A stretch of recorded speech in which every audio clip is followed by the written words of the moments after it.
Supreme Rice. Since the 1930s, supporting Louisiana farmers and communities throughout Louisiana. To find out more, go to supremerice.com. Are looking live. Live at lunch. Live at lunch with Ott and Hanny on 104.5 ESPN, Baton Rouge. What the hell's going on out here? Now, here's Jimmy Ott and Charles Hannegriff. Yeah, for some reason or another, you sound a little taller on radio.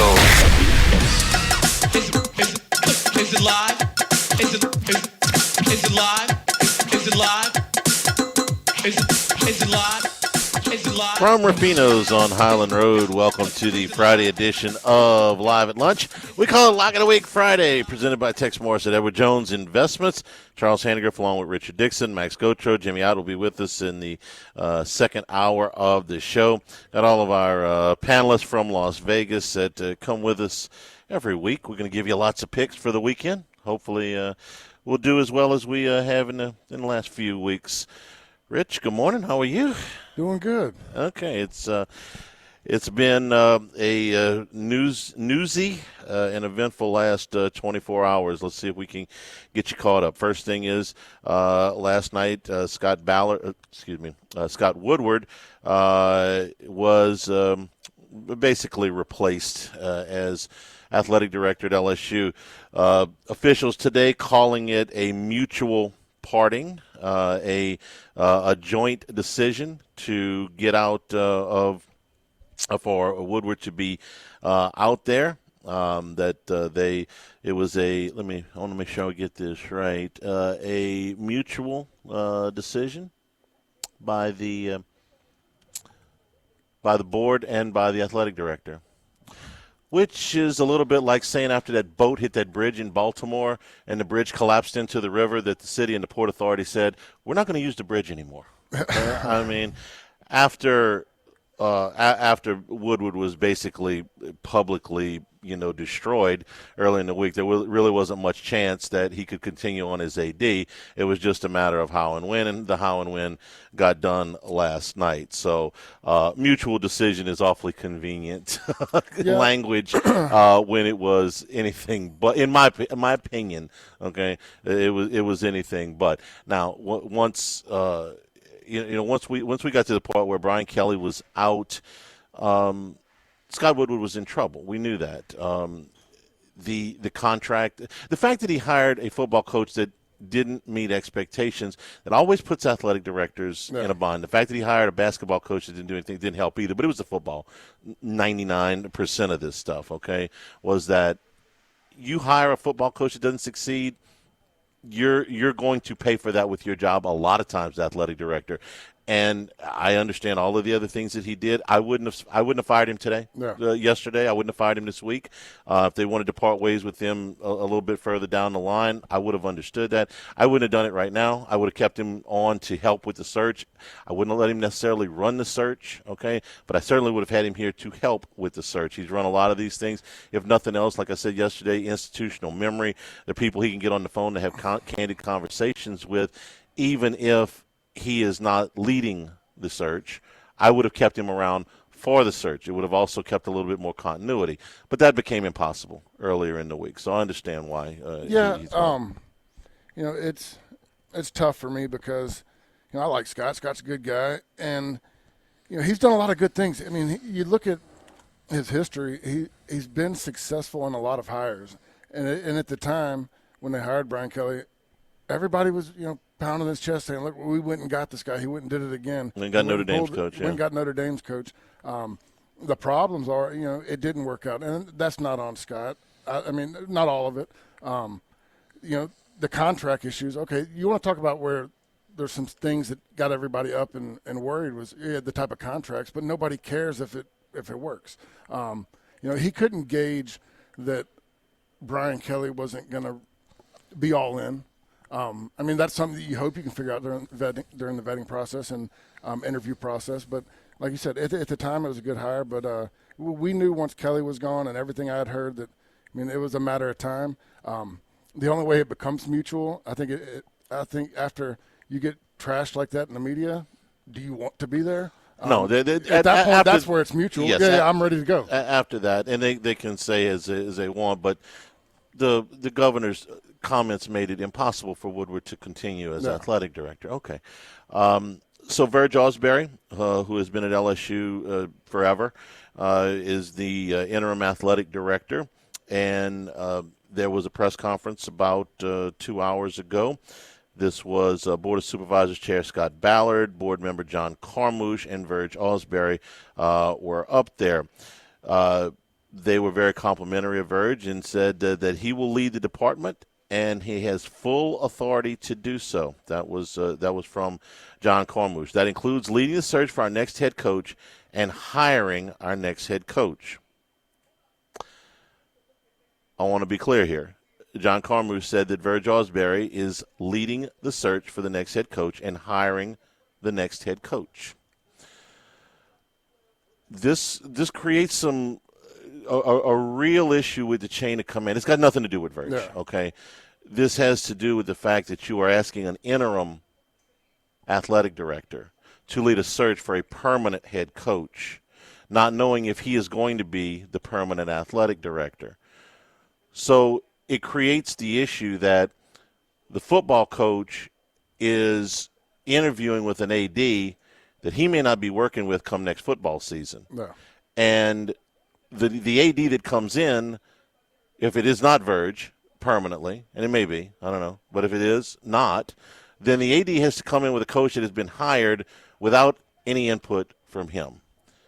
That, to me, is a problem of alignment. There's a reason that there is a chain of command, and it works a lot better when you go in order. And when you skip a step, it creates a problem. It puts Verge in my opinion, puts Verge in an incredibly awkward position. Yeah. Okay? Whoever he interviews for this job, if we get that far, is going to ask him if he's going to be the new AD. He's going to ask the new president if Verge is going to be the new AD. And their answer right now is we don't know. And so the football coach, whoever he is going to ask, who am I going to be working for? And right now their answer is we don't know. And then if they do get to the point where they decide that Verge is not going to be the permanent athletic director, they have to go and hire an athletic director and say, this is your football coach, like it or not. Yeah. This creates an incredibly uncomfortable situation, in my opinion, okay? Now, the new head coach and the new athletic director, whoever they may be, may meet, hit it off, and have a beautiful working relationship. That may happen, okay? But, boy, you're making it hard. I mean, you're making it really hard because this is the equivalent of being sent on a blind date and saying, when it's over, you have to get married. Okay? So I hope you like whoever it is I'm setting you up with.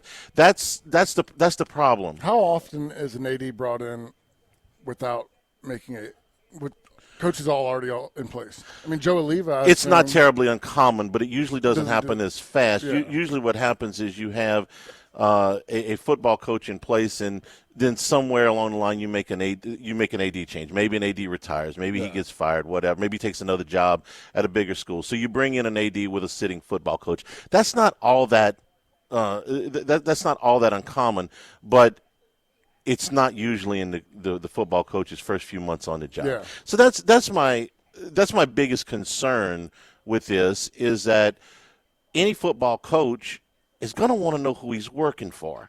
And right now, LSU has a hard time telling him that. And, again, this doesn't have anything to do necessarily with Verge personally. He's being put in a really tough spot, I think. No, yeah. To go out and hire a coach, not being able to tell him who the athletic director is going to be. You can't answer a lot of questions. There's a lot of questions you can't answer. Yeah. That's correct. And then, of course, there is the issue of what the governor said about future contracts. Ausberry was asked about concerns about the coach hire having some restrictions on it when it came to contracts. Number 7, please. I've spoken to the board members on side of me right here and other board members, and our job, I was told to get the best football coach there is, and don't worry about that at all. So my thing is, we're going to go out there together as a team, and we get the best contract, get the best coach we have, and whatever it takes to get that person here, we will do. Okay. That sounds great. It's a wonderful soundbite. Hey, we're going to go get the best coach. You got a lot of questions that the first 2 things any coach is going to ask that comes in and wants this job is going to be, who am I working for and how much am I going to get paid? Okay, before you get to anything else about staffing and culture and recruiting and facilities and all that stuff, they're going to know who they're working for and how much they're getting paid. And right now, I don't have a great answer to either one of those questions. No. Doesn't mean it can't work out. Doesn't mean that, like I said, you may go on the blind date and they may love each other. Okay, maybe love at first sight. But boy, I'd rather go down the road of the normal courtship, which is first. You put a president in place. The president hires the athletic director. The athletic director hires the coach. The hip bone's connected to the leg bone, And the best question I thought that was asked of Scott Ballard, which was this one, number 10, which was, what role will the new president have in the hiring of the coach? The new president will be announced on Tuesday, and he or she or he, we have the three candidates, we're not slowing down for that. Verge is going to move forward and knows what he needs to do. But depending on how that works out and when the new president starts, but the new president will absolutely have input and hopefully hit the ground running. But depending on what the choice is, we've got to also respect that they've got to unwind some stuff as well. So the new president is going to come in and is going to have a sitting interim athletic director running the search to hire a coach where he may not be the athletic director anymore. And then the president is not going to have a say in who that football coach is going to be? No, I don't think so. There's a reason that they give them the title of president. Yeah. It's because they're in charge. No, I suspect that the incoming president of LSU, and we expect that that's going to be Wade Roos, but whoever it is on Tuesday, is going to have more than just a committee chair seat at this table. Why wouldn't they? They're the president. That's the idea behind being the president. You're the boss. Okay? But the boss ain't getting here until Tuesday. And then, there's I agree with the thing at the end. There's a few things you got to unwind. I mean, the president's got to be the president. There's more to the president than just being a football coach. Yeah. All right? So this is my concern about the process that you're going through here. You've put an interim athletic director in a very tight position. You're bringing a president in to be a part of this committee or to lead this committee. Well, in my estimation, the president usually leads these kind of things. So is the president going to say, no, this is all on Verge and the committee that he's put together, and we'll name the people for you in a second. And so Verge is going to lead this committee. That committee is going to come up with a head coach. And then we'll worry about getting an athletic director, okay? Does the president get to lead that search? All right? Is the football coach going to be okay with the president not having say? And all of this is at the whim of any athletic director that comes in here, and any football coach that's going to be in here is going to worry about, the governor coming in and saying, hey, you know what? I may decide to opine at some point about the president, the board of supervisors, the AD, the head coach. That's more my concern. My personal opinion is they've already made a lot of these decisions for, president, athletic director. They know what they're going to do. Well, I think they know who the president's going to be. I don't know if they know who the athletic director is going to be. I think they know who they want it to be. Okay. I'm sure they've got a list, and I'm sure they've got an idea of who it's going to be. But when you look at it from there, okay, so there might be a plan, and there's a timeline when they can announce certain things. But then who is making the decisions at that point? Because if there is a plan and you're doing these hires and somebody else is putting it together who's already got a plan, that's the big concerning confusion part to me. There's a lot that's confusing to me. We got some more on this when we come back. We're here at Ruffino's. It's Lock of the Week Friday. Tex Morris, Edward Jones Investments. The weekly features, Chef Patrick has put together the shrimp gambari toast at sauteed Gulf shrimp, along with the sun-dried tomatoes, crawfish, and asparagus bisque. That is absolutely delicious. I have had that before. It is fantastic. The entree features the pork chop a la vodka. Fried 12-ounce bone-in pork chops with Italian cheese and a vodka tomato cream sauce. The Gulf fish today, the pan-seared Gulf fish, with the apple slaw and the lamb racks today. At 16-ounce New Zealand lamb with the orzo pasta salad. And the dessert feature today is the tiramisu, cocoa powder, and Myers soaked lady fingers. That is what's on the menu today here at Ruffino's. Live at lunch, 104.5 ESPN Baton Rouge.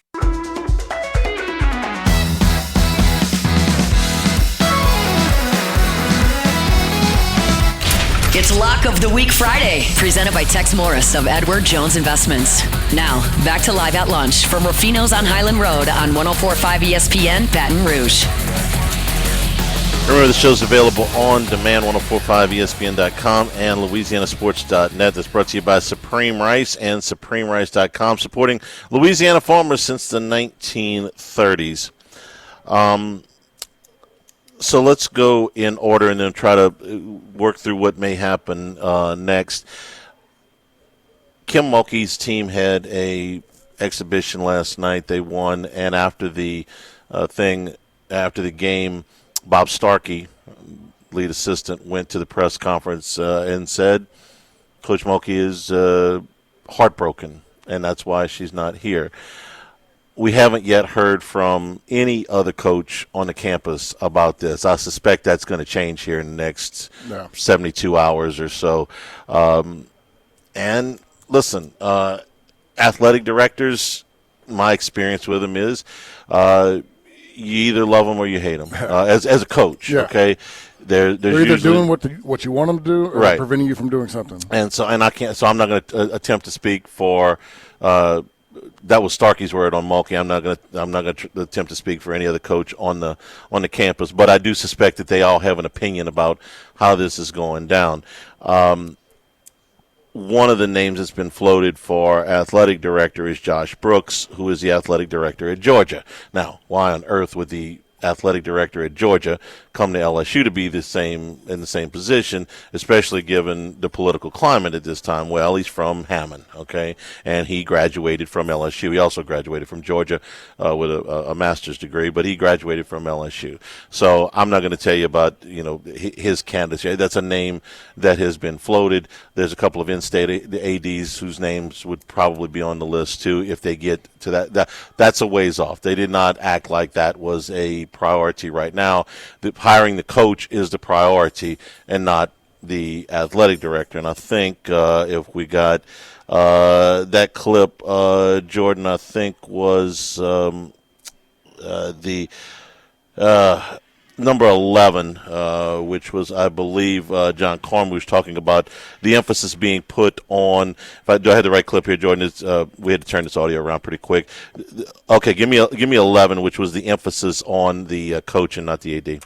The governor had a right to be concerned, and we're working towards solutions. Everything's on the table. But let me make it clear. The state has never, and the taxpayers have never paid for a coach and never will. So. Okay, that I was going to play that one second, but let me go ahead and take it in order now. The idea that the taxpayers of the state would be on the hook for buyouts or anything, it's just not accurate. Yeah, yes. If the whole thing collapses, Governor Landry was on with Matt yesterday. I heard the interview, and he said, "Look, the state is liable for this if they don't come up with the donors." Well, that's not happened, and that's not going to happen. The athletic department, since the 80s, okay, has operated in the black, and they've operated off of private donations. And anybody that rises to the level of athletic director at LSU is certainly not going to go out and make an expenditure that they can't cover, that they would have to go to the state. There's conversations that are had before we put that out there, like, right, worst case scenario, who's in? I mean, you got to have an idea. Yeah. But anyway, the quote I was looking for was that the coaching search takes priority over the athletic department. Now, they got a month, okay? I'm not sure if these things could go on consecutively, but they seemed very confident in their ability to have Verge Ausberry lead this thing as the interim AD. So I didn't get the impression listening to that this morning that there's a sense of urgency to go out and hire an AD with Verge in place. The sense of urgency is to hire a football coach. Yeah, and do you say they got a month because of signing day? Because of the season. The season? I figured that the season? I would certainly hope that unless Nick Saban has some kind of epiphany that the coach that they hire is coaching right now, yeah. I would think. So maybe not into the playoffs, but coaching right now. If you did you watch the Tulane game last night? Yeah. Wasn't a real. Are people really high on Summerall right now after last night? Not as high as they were yesterday at this time. That was pretty rough. So. So the next thing is we're probably going to hear from some of the other coaches. I would imagine that there are at least some of them that are less than pleased that Scott Woodward is no longer the athletic director, and maybe some of them are happy. Okay, but what we do know is that they're going to move forward with this search for a football coach, and they seem pretty confident. This could all start to heal, and make no mistake, this was not a good week, okay? Even if everything had to happen, the manner in which it happened was not flattering to LSU. I'll argue that with anybody. If your take is Brian Kelly absolutely had to go, fine. Scott Woodward absolutely had to go, I'll listen to an argument, okay? But if you're going to tell me that the way to do this was to have the governor come out at a press conference and basically publicly flog the AD to the point where he had to resign 2 days after they fired the football coach on a Sunday. And the governor's tweeting about the game on Saturday night. And the ticket prices and all of that stuff. And then you come in on Friday and you have a press conference where you say, we have an interim AD to hire a permanent football coach with a president coming in next week. But before he gets here, we're going to go forward with the search. And when we're done with putting the president in place and the interim AD leading a search committee to hire the permanent football coach, then we'll come back and hire a permanent AD, okay? I'm not drawing it up like that. Yeah. I'm not drawing it up like that. The way you would like to see this stuff done is, okay, the AD brings in the football coach, and he says, all right, you know what, this isn't working. You have to go. We have the money. You got to go. Then the president comes in, who is obviously appointed by the Board of Supervisors, who are appointed by the governor. The governor, basically gives his opinion there. I don't think it's any big secret that Jeff Landry wants Wade Roos to be the next president at LSU. I'm not breaking any news there. And then the president comes in and says, okay, well, we're going to put an athletic director in place, and then we're going to go hire a football coach. Or you keep the other athletic director in place as a reference tool, and the president runs the search, which would also, at least give you some kind of, chain of command. So, in my opinion, they took the steps out of order, and they're still taking the steps out of order. It doesn't mean that this committee can't find a football coach. So let me address that for a second, because the idea that, well, nobody's going to want to come here now. I wouldn't say that. No. There are is this going to scare off some candidates? I don't think there's any question, okay? And if your dream candidate was Lane Kiffin, we've already spelled out some of the problems that Lane Kiffin coming here had before any of this happened. A week ago, when Kelly was still the coach and Woodward was still the athletic director, there was still any number of problems with Lane Kiffin being the next head football coach. The playoffs, the contract, the University of Florida, just take those in whatever you want, order you want. So you did these things out of order. It doesn't mean that this is not still an incredibly attractive job. And football coaches, Rich, you could maybe venture an opinion on this, are the good ones, are alpha dogs. They can fix anything. You give them, they want a challenge. Ego. It's ego. You give them this job, and they'll believe that they can work with any athletic, the ones that really want it, okay? Yeah. And there's plenty of coaches. I said a week ago, I think there's about 12 to 15 coaches in D1 that you could probably cross off the list for one reason or another. The other 120 would take this job, and I still believe that. But they're going to ask questions now about it, and I'm more worried about the after than I'm worried about the hiring process, because I think that this is still a very attractive job, and I think all these alpha like you said, Yeah. they think they can fix it. Okay, it's like I don't give a damn who the president is, or who the athletic director is. I'm going to go in and run my football program. We're going to win, and you give me LSU's resources. I think that part, by and large, will work itself out. I'm much more worried about a year from now when the AD and the football coach gets crossways over whatever, and it's going to be, I didn't hire you, you didn't hire me, because you may know this too. Sometimes athletic directors and football coaches don't always see things the same way. I'd say 50% of the time. Yeah. So I'm not worried. I'm less worried about the hiring process than I am worried about the AD football coach relationship a year down the road. Because when they're not in, I use a Brian Kelly word, when they're not in alignment, doesn't help. Yeah, and especially say that football coach is winning and things are going right, and then he asks for something that he doesn't get. Well, then that AD doesn't have a lot of stroke, because if the program's back winning and the coaches everybody loves and he's happy and he's telling you he's the problem, that causes another issue. Maybe they'll like each other. Blind date. You like my blind date? I mean, it's just like, hey, you're meeting so-and-so for dinner. And when dinner's over, it's like, what was that ridiculous show where they got married at the end of the hour? I know what you're talking about. How to Marry a Millionaire or whatever. And it's like, okay, we're going to have this 2-hour reality show. At the end of it, y'all going to get married. And shockingly, the marriage didn't last. No. I was absolutely blown away. I mean, it's one of the all-time upsets that after 2 hours of knowing each other on a stage in front of a national television audience, that the marriage didn't work. No such thing as national television. That's my concern, is that they'll all smile, they'll all take the picture, they'll all say, I can't wait to work with so-and-so, but then they actually have to do it. And if it turns out that 6 months or a year from now that these two people don't really like each other or don't see things the same way, well, that's where you have problems. And what do you say? Well, you're going with a hypothetical, okay? I'm going to give you the number one reason I'm worried about that. Fundraising. Yeah. Because the next AD's got to raise money, and the next football coach has got to raise money. Well, I think it puts Verge in a tough spot, because everybody loves Verge. I've known Verge my entire LSU history, and okay, so that coach interviews with Verge. Verge is running the search. Mm-hmm. Okay, so I really like Verge. Well, then they hired a guy. I assume Verge stays in some type of role. I would think. Then he's communicating with Verge because he don't like this guy, and then Verge has to play in between those two. It's just touching. It's really touching. Everybody knows Verge, okay? You've been around, he's been here since the 80s, okay? I don't have to give anybody Verge Ausberry's resume.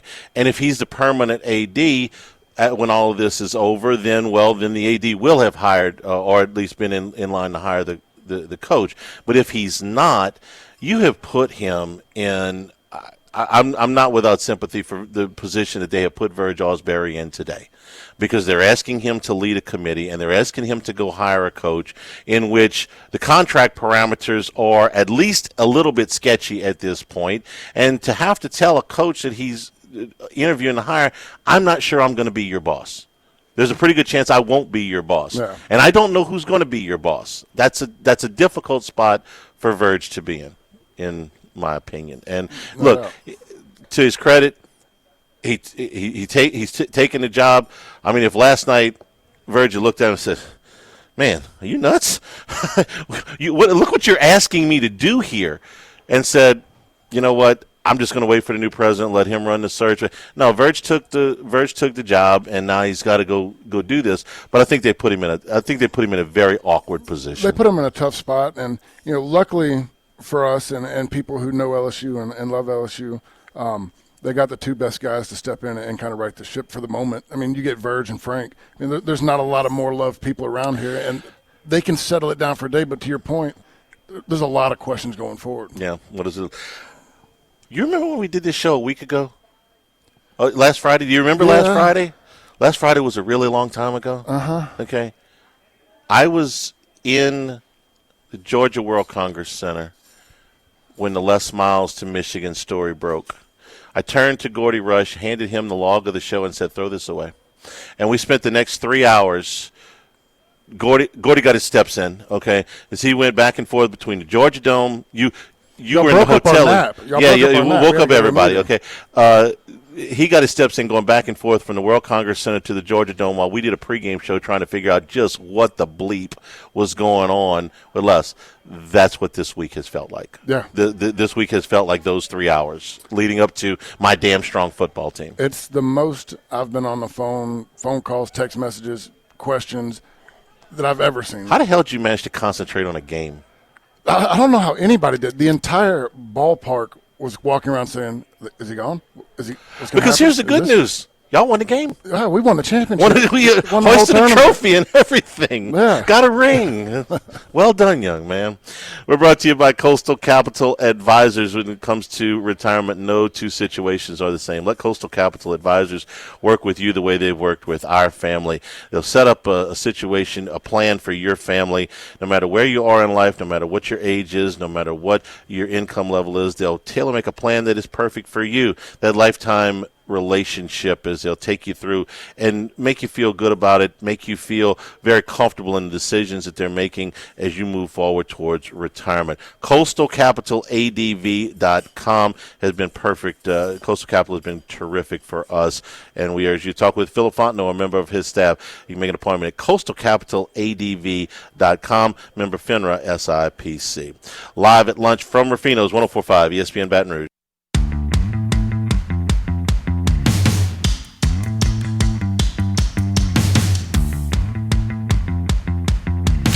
It's Lock of the Week Friday, presented by Tex Morris of Edward Jones Investments. Now, back to Live at Lunch from Rufino's on Highland Road on 104.5 ESPN Baton Rouge.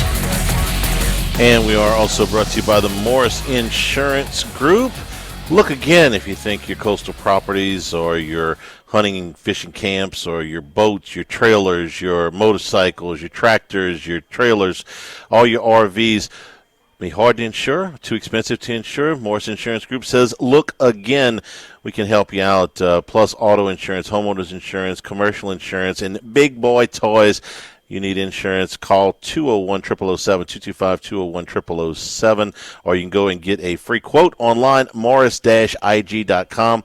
And if you're looking for somebody when you call there, ask for Buzzy Hydell. Tell him we sent you over.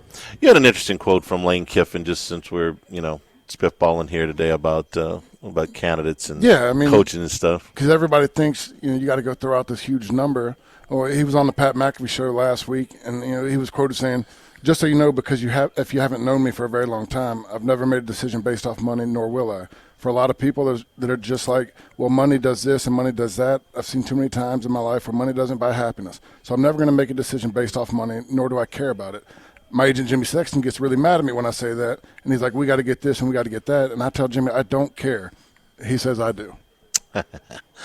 Yeah, saying you don't care about money, but you hire Jimmy Sexton as your agent.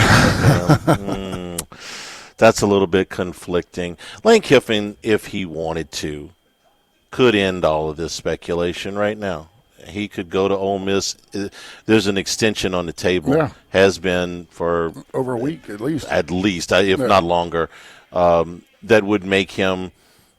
I'm just going to say this without seeing the paper. My opinion is that the extension that Lane Kiffin has on the table would probably make him the highest paid coach in the country.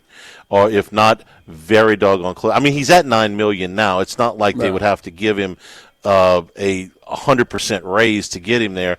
I think there's probably an extension that would make him, if not the highest paid coach in the country, very, very close. So if he wanted to, so from that standpoint, he's like, hey, look, I got this contract extension that would make me the highest paid coach, and I haven't signed it yet.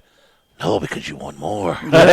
Or maybe you want to go to Florida, or maybe he wants to come to LSU. I don't know. But he hasn't signed that contract. He's not going to sign that. I would be shocked if he signed that contract. I mean, he may have pen in hand, and Jimmy Sexton would tackle him, okay, before he could sign it. So when he says money doesn't matter, money very much matters. I'm sorry, but it does. And if it didn't, well, go sign the contract, and you can stay where you are. I suspect that somewhere before Christmas, Lane Kiffin will be the highest paid coach in the Southeastern Conference, at least, if not the country. Now, I can't tell you who's going to be paying him, but I do think that, again, it causes so many problems if you're going to wait on him and all of those other things. So I don't think that. I don't think it goes back to the timeline and the schedule of college football is tough right now. It is. When you have a signing day in early December, you don't have a lot of time to fill things out and let things play out. I mean, now there's a lot of rash decisions, and you got to get guys that are either going to, which is never a good look in my opinion. If you want to go hire what they said in the press conference this morning, go find the best football coach out there. Well, the best football coach is going to be playing until January. One of the best coaches is going to be playing. So do you want a guy that will quit on his team? I mean, to me, that's a bad look. So I'm going to go get a guy that I'm going to throw so much money at him that I'll see you guys later. Like, it's so tough for me. It is. You get 2 weeks, roughly, from the end of the regular season to signing day, roughly. And then you've got about 3 weeks from that point to where the transfer portal starts. One portal now, just a couple of weeks. So you say, well, wait it out. Well, you can. Okay. You can wait it out and blow the cycle. Is that worth it? If you told any LSU fan, look, they're going to go 7-5 next year, and they're going to go to Music City Bowl. But after that, you're going to be in contention for the national championship every year for the next 10 years. The Saban model. Yeah. Everybody would take that. Oh, they'd complain during the 7-5 season, but everybody would take that. Problem is, who's that candidate? I think Lane Kiffin would be successful. There's quite a few coaches I think would be successful here, but I don't know that. I thought Brian Kelly would be successful here. What the hell do I know? Yeah. Okay, I figured, well, the guy's won at the last 3 spots. They're going to give him everything he wants. I didn't realize he would check out like he did, that the disconnect would be like this. Well, before we let you go, I really want to get your thoughts on what the players may think about all this. How does this affect players? They watch the news. They're on social media. They hear all of this.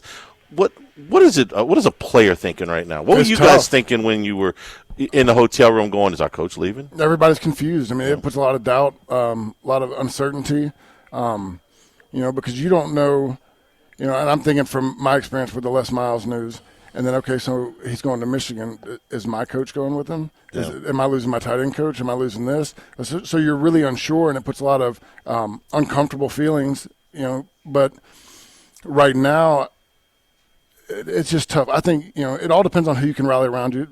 Ours was short-lived. A couple hours later, Les Miles came in there. And you guys were playing for a championship. Yeah. These guys that got to go on the field next week for Alabama were playing mostly for pride. Yeah, and they got a bye week. They got a lot of time to settle things in. And, I talked to the guys that were practicing. I couldn't make it yesterday. And good Frank, turnout, by the way. Oh, I saw the pictures. Yeah. Frank got those guys excited.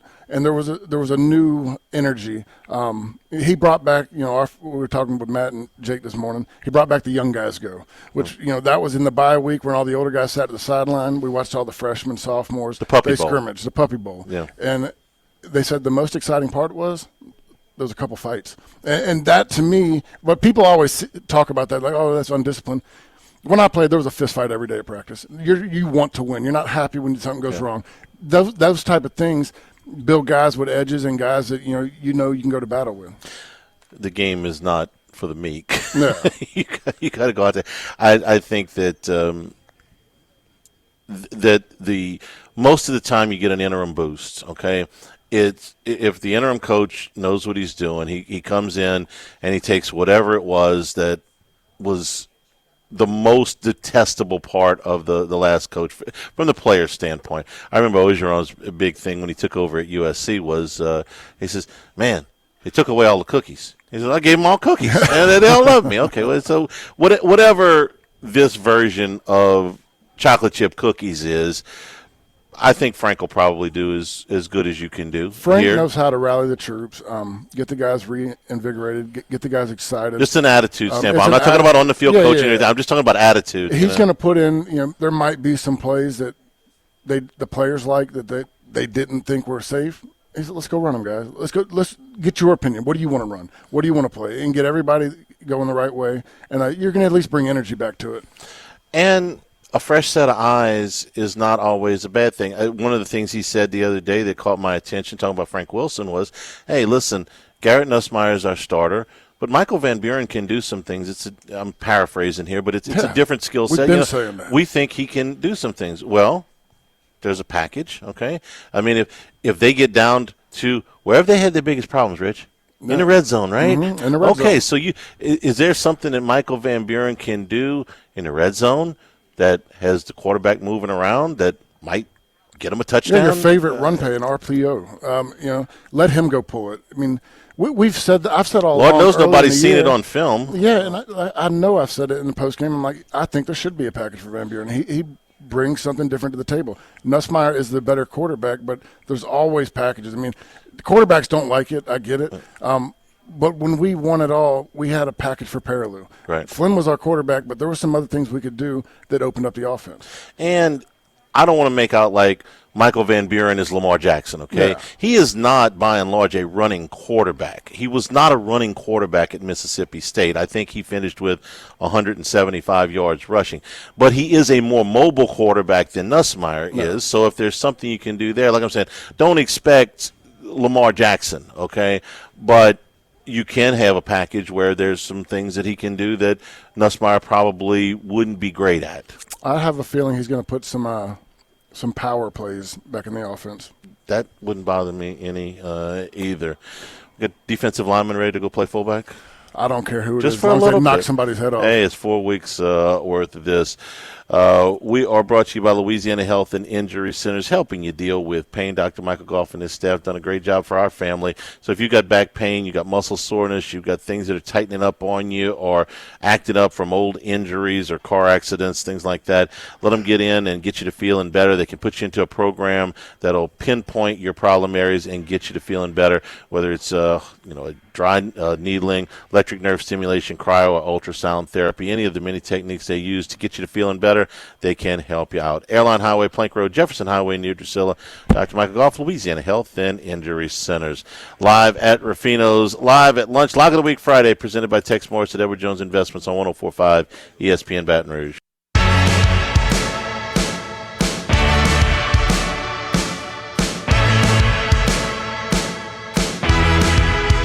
It's Lock of the Week Friday, presented by Tex Morris of Edward Jones Investments.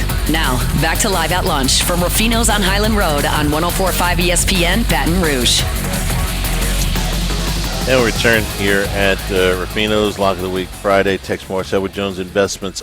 We told you earlier we'd give you the committee that is being led by Verge Ausberry. The committee is Scott Ballard, who is on the board, of course, on the board of supervisors, John Carmouche. Those were the two gentlemen that were on either side of Ausberry this morning. Ben Bordelon, Bollinger Shipyard CEO. Bordelon, of course, was a player here, and his son is. He's got two sons. Two sons, on the team. You're right.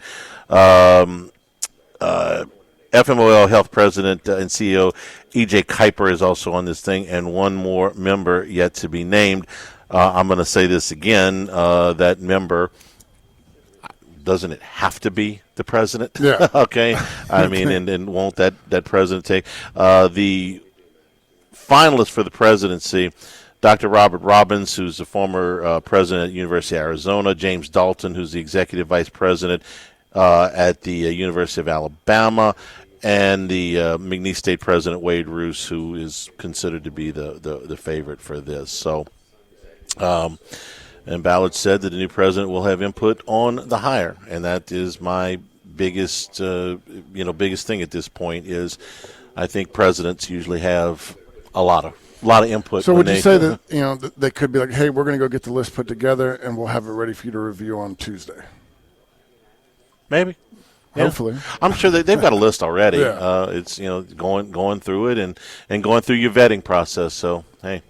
Got a long way to go, so that's what is happening this morning. Enjoy your weekend off. I will. All right. Trick-or-treating with the kids. We will take a break. We'll come back. Hour number 2, live at lunch from Ruffino's 104.5 ESPN Baton Rouge.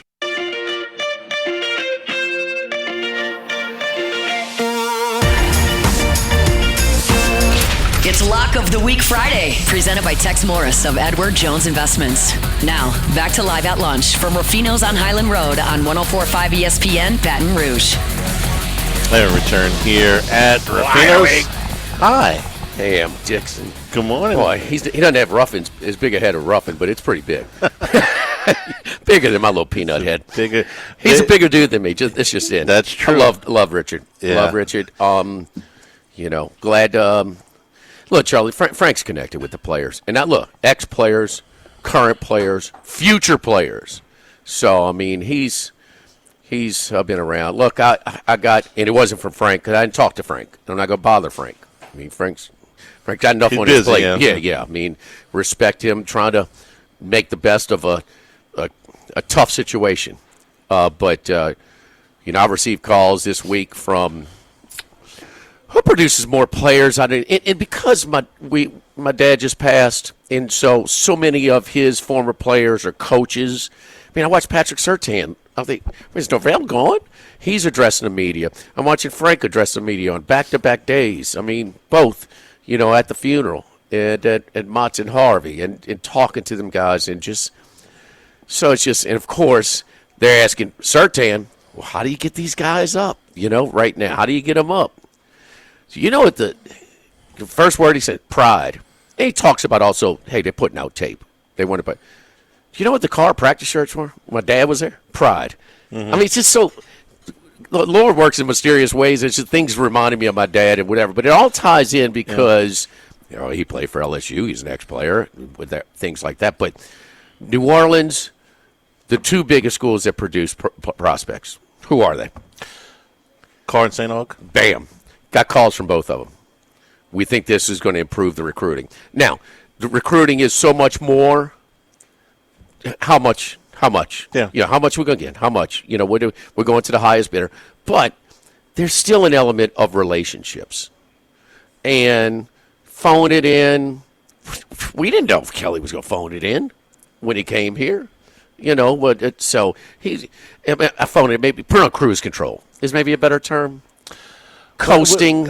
I had the. You had another term you used earlier, but excessive delegation. Well, when he was winning at Notre Dame, former assistants, they told, man, he was great. He delegated to us. When you're winning, hey, look, the female owner, she got the headset on with the Colts right now. You don't think that's a little intrusive? Oh, no, they're winning. Yeah, we love her. They celebrate it. Who knew that's what Daniel Jones needed? Yeah. But, I mean, it's just, we'll see. This, I was listening earlier, you're talking about, I'm tired. I don't get into politics, but this guy's impossible to ignore or to avoid. I run from politics. I got friends on both sides, and when they bring up politics, knock yourself out. Politics are divisive. Sports are unifying. I mean, can you play or not, man? I don't care where you're from, what your background is, what your beliefs are. Can you play? Or did you do your role? Did you blow your assignment? It's a great thing about sports. But this maybe 2, maybe 3, maybe top 5. I got to put Ohio State as the best job in the country. Fair? Sure. It's there. So this summer or after the Clemson game, it's been damaged. Now, how much? It's one of those things impossible. It's great for our commentary and our format and things like that. I'd love talking about. There's certain mechanics, fundamentals of evaluating coaching jobs. What was the record when they took over? Mm-hmm. Did he improve it? What did they do after he left? That's fair, huh? Mm-hmm. Okay. So, but then, well, you win it at Ole Miss. Now, it's neutralized now there, but 5 years ago, well, wait, Lane Kiffin's winning more conference games. Yeah, he's goofy. He's immature. But, man, is he not maxing out at Ole Miss? And then now it's also a fundraiser and things like that. But all this put together, you have damaged this hiring process. One, some people have eliminated you. You've drawn the line in the sand and insulted the guys you got to negotiate with. Who don't Armstrong in Sexton have? It's a short list. Okay. Or you driving the price up. Oh, I'll go there, but you really go. The same thing. Sabotage may be a strong word, but damage, man, no ifs, ands, or buts. this governor has damaged this job, this hiring process. Yeah. You cannot avoid that, and that's not about politics. And I don't, like I said, man, I'm going to flip a coin if I know who the damn vice president is. You know that. But, I mean, I didn't even know what this guy's affiliation was. But I don't care. But, man, and your tone, I mean, your stance as far as you don't like when the politicians get in. The chain of command, the governor has to have some sort of input. Over the president and the board of supervisors. Yes. So, and that's where it really should stop. I mean, the board of supervisors controls everything. Well, the governor appoints those guys. Okay, so and that's what he should do. He's cooking the books. And in lieu of a president, he has to step in. I get that. That's right, but that's the end of it. That's right. That's right. But damn it. I mean, you're going out of your way just to be your media hound. I mean, and you're spitting out all these inaccuracies and these exaggerations. And John Carmouche said, "But, mate, let's be clear. This no buyout has ever come out of the taxpayer's pocket, and it never will be." John doesn't mix his words. I mean, there's about a 4-second soundbite, and so stop all that, man. You know, we don't take ourselves too seriously in this state, but damn it. Kind of a little tired of being humiliated, huh? And the other thing is, you listen enough, and everybody's laughing. It's like this is a bad Adam Sandler movie or something. I mean, it's like, is this real? You had to say, is this AI? I did. I'll be honest with you. I couldn't believe that those comments were coming out. Now you try and recoup it. And the other thing, and I told you this yesterday, and I'm going to tell the ex-players, it's more constructive. If there's a policy where you can't work out and you can't be visible with your program, it's more constructive for future reference to drop a dime to the media. We'll do the dirty work for you. That's not smart. That's who is going to argue on the other side to kind of no, your ex-players can't come in and work out and be visible. I mean, who is going to argue that? So please, I'm sorry, but I'm just saying there's a piling on right now. Constructively, though, this might have been with a little pressure. We'll jump on the sword for you. Yeah. I mean, so. I think the intention was good. They did not want to create another problem for the coach that he didn't need, okay? But I in general, I agree with you. I think the intent, though, was good. Andrew Whitworth doesn't say anything about that stuff when Kelly is here because he doesn't want to be. You don't have to bash him. You just have to inform somebody that this is the policy. I get where you're coming from, okay? and I don't disagree. No, Charlie, when we're bashing LSU or we're calling them out for doing something that's not in the best interest of LSU, and we've been around before. We're alums, whatever, and people say you're an LSU hater. But if our commentary is to try and fix something that LSU is not doing properly, that's in the best interest of the program and the school. Right. Okay? And look, we're small potatoes in this. But damn it, when you try to control us too, which has happened this week, man, you're fighting a whole different battle. Yep. So it's been damaged. Can they fix? Still a great job. It only takes one. Right. You understand? It's like a draft. You only have to attract one, and no matter how bad it is or how good it is.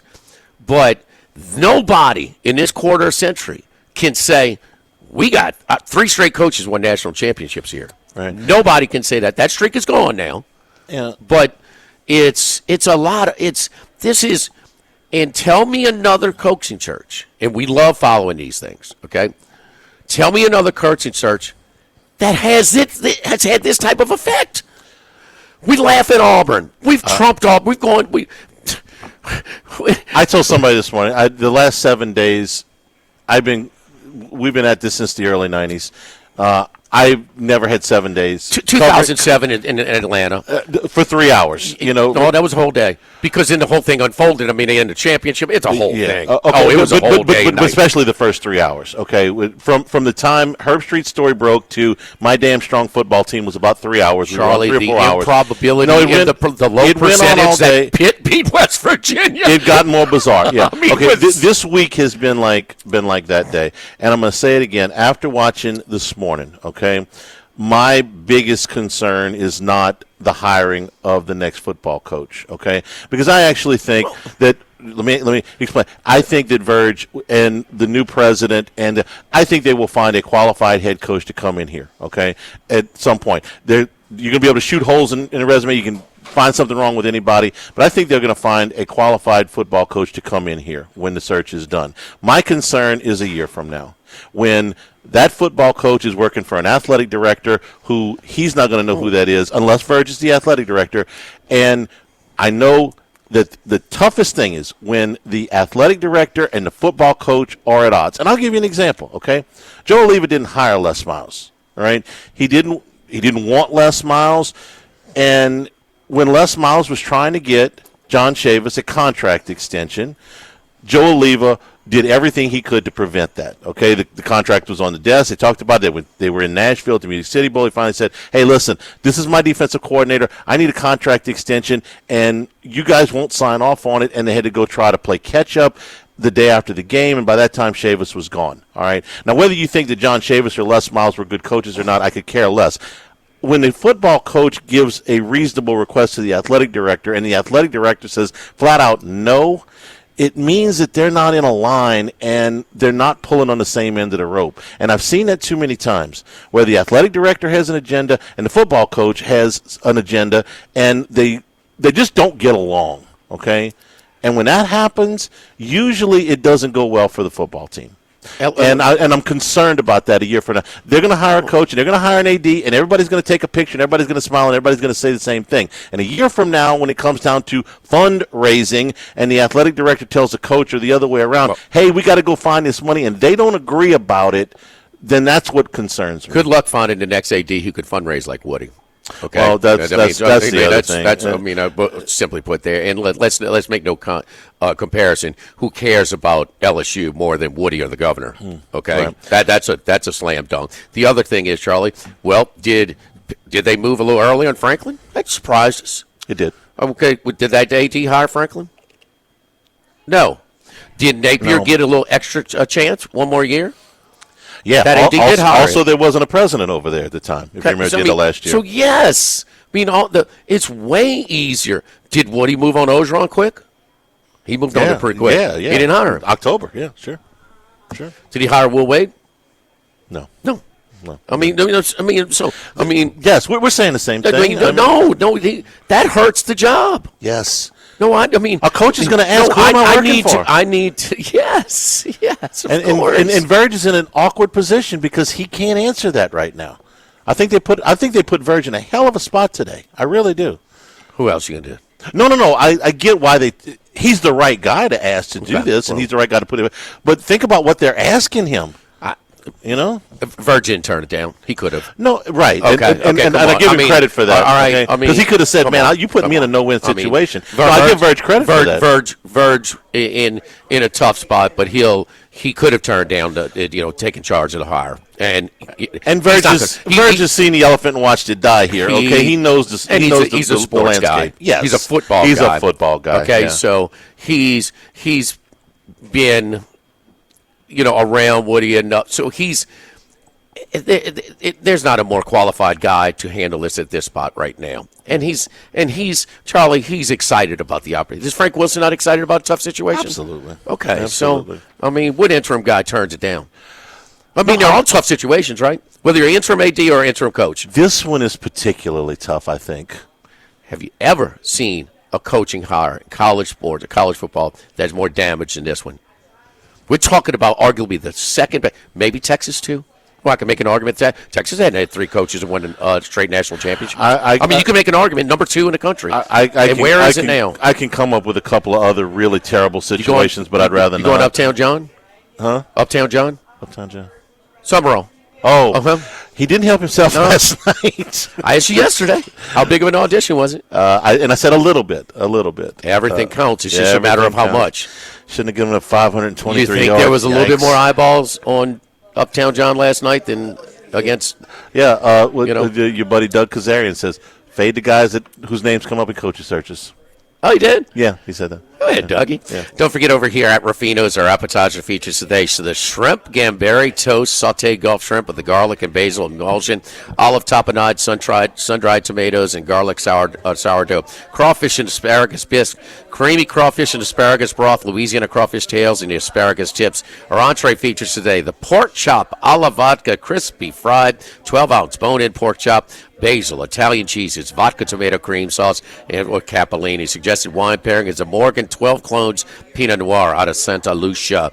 The Gulf fish a la nage, the rich Parmesan broth, pan-sear Gulf fish, fennel, and apple slaw. Suggested wine pairing is a Pejus Chardonnay out of Napa, and lamb rack. Hello, 16-ounce New Zealand lamb, orzo pasta salad, Calabrian chili, and cane syrup gastrique. Suggested wine pairing, Archery Summit Pinot Noir from Oregon. We go to lots of the Breeders' Cup in a second, huh? Oh, we got boots on the ground? Oh, Macero is going to the track today, buddy. Yes, indeed. We got picks coming up as well. Log of the Week Friday presented by Tex Morris at Edward Jones Investments from Ruffino's on 104.5 ESPN Baton Rouge.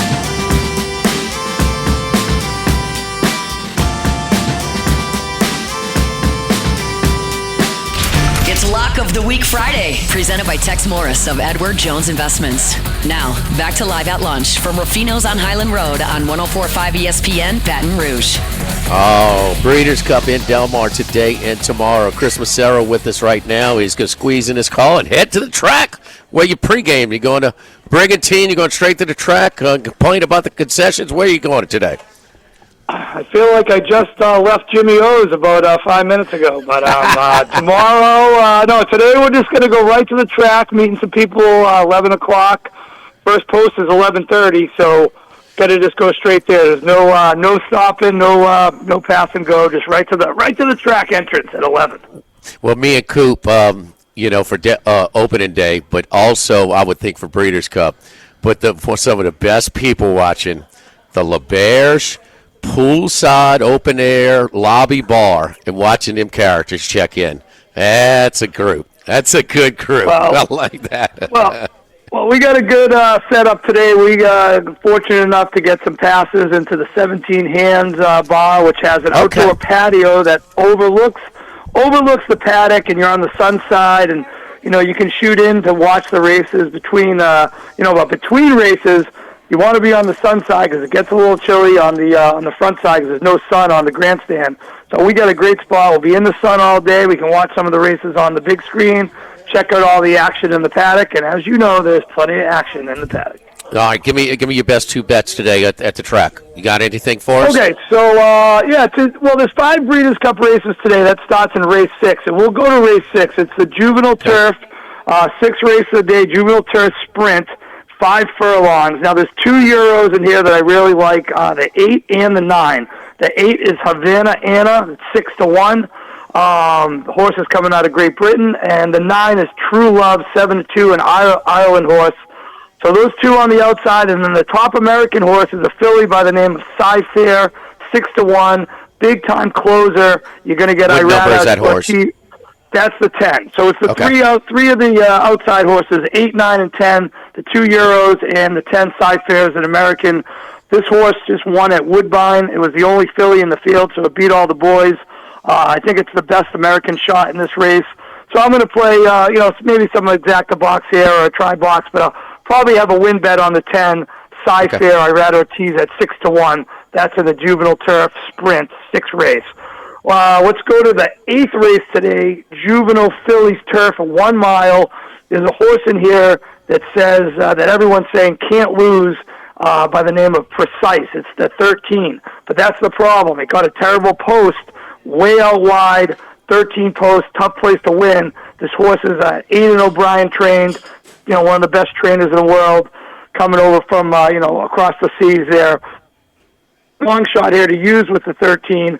The 1, Ultimate Love, 8-1. You're getting Johnny Velasquez from Mike Trombetta trained. Probably Mike Trombetta's only horse.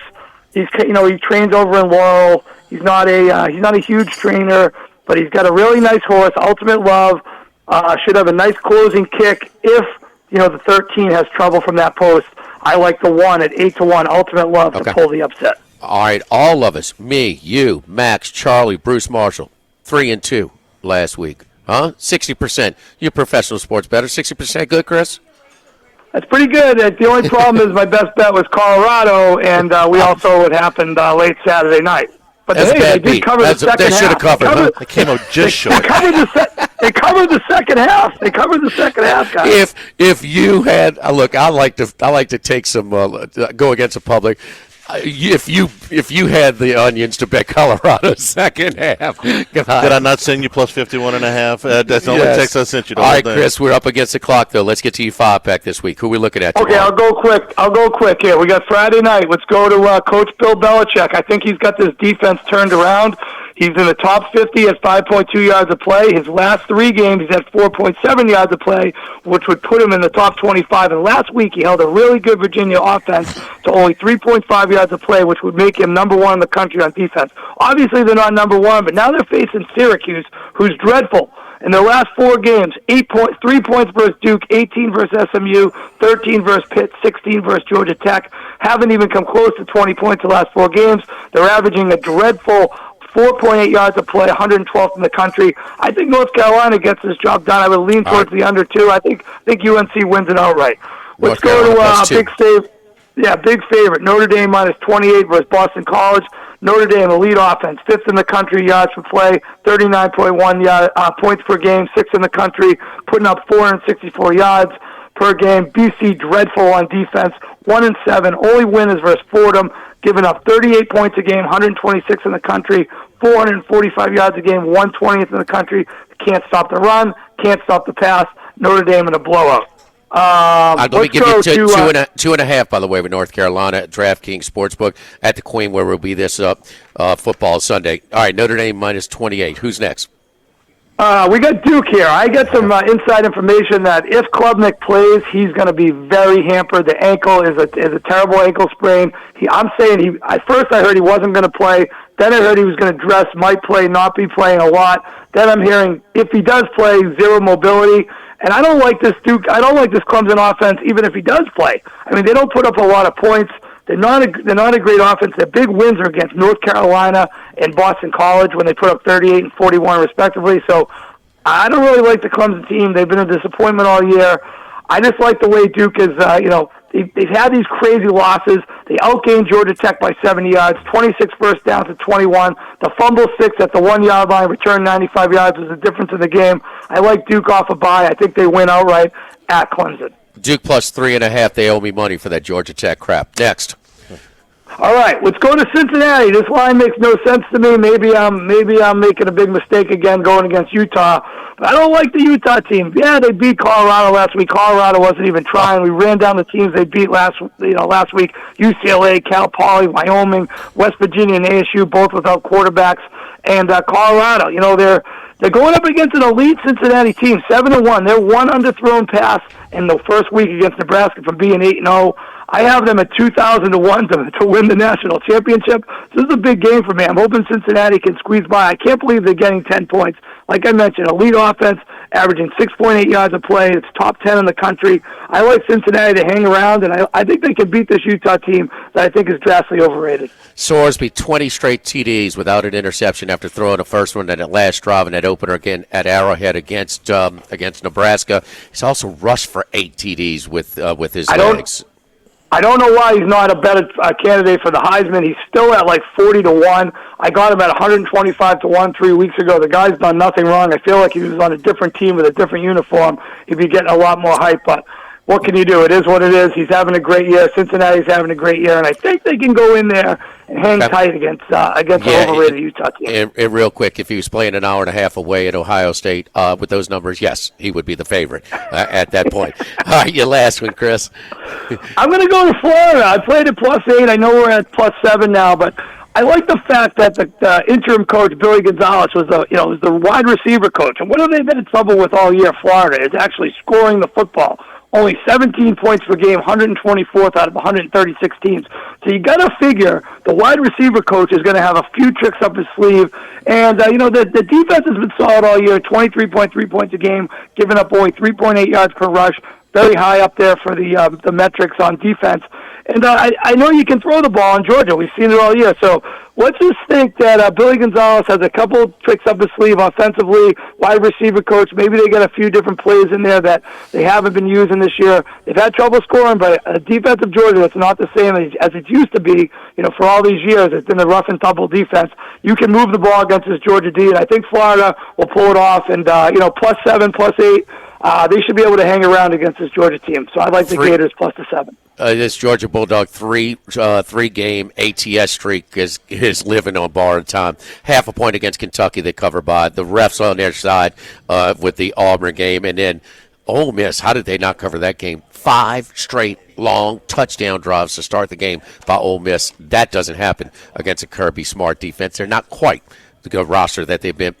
Chris, good luck, man. I know it's going to be a fabulous day, man.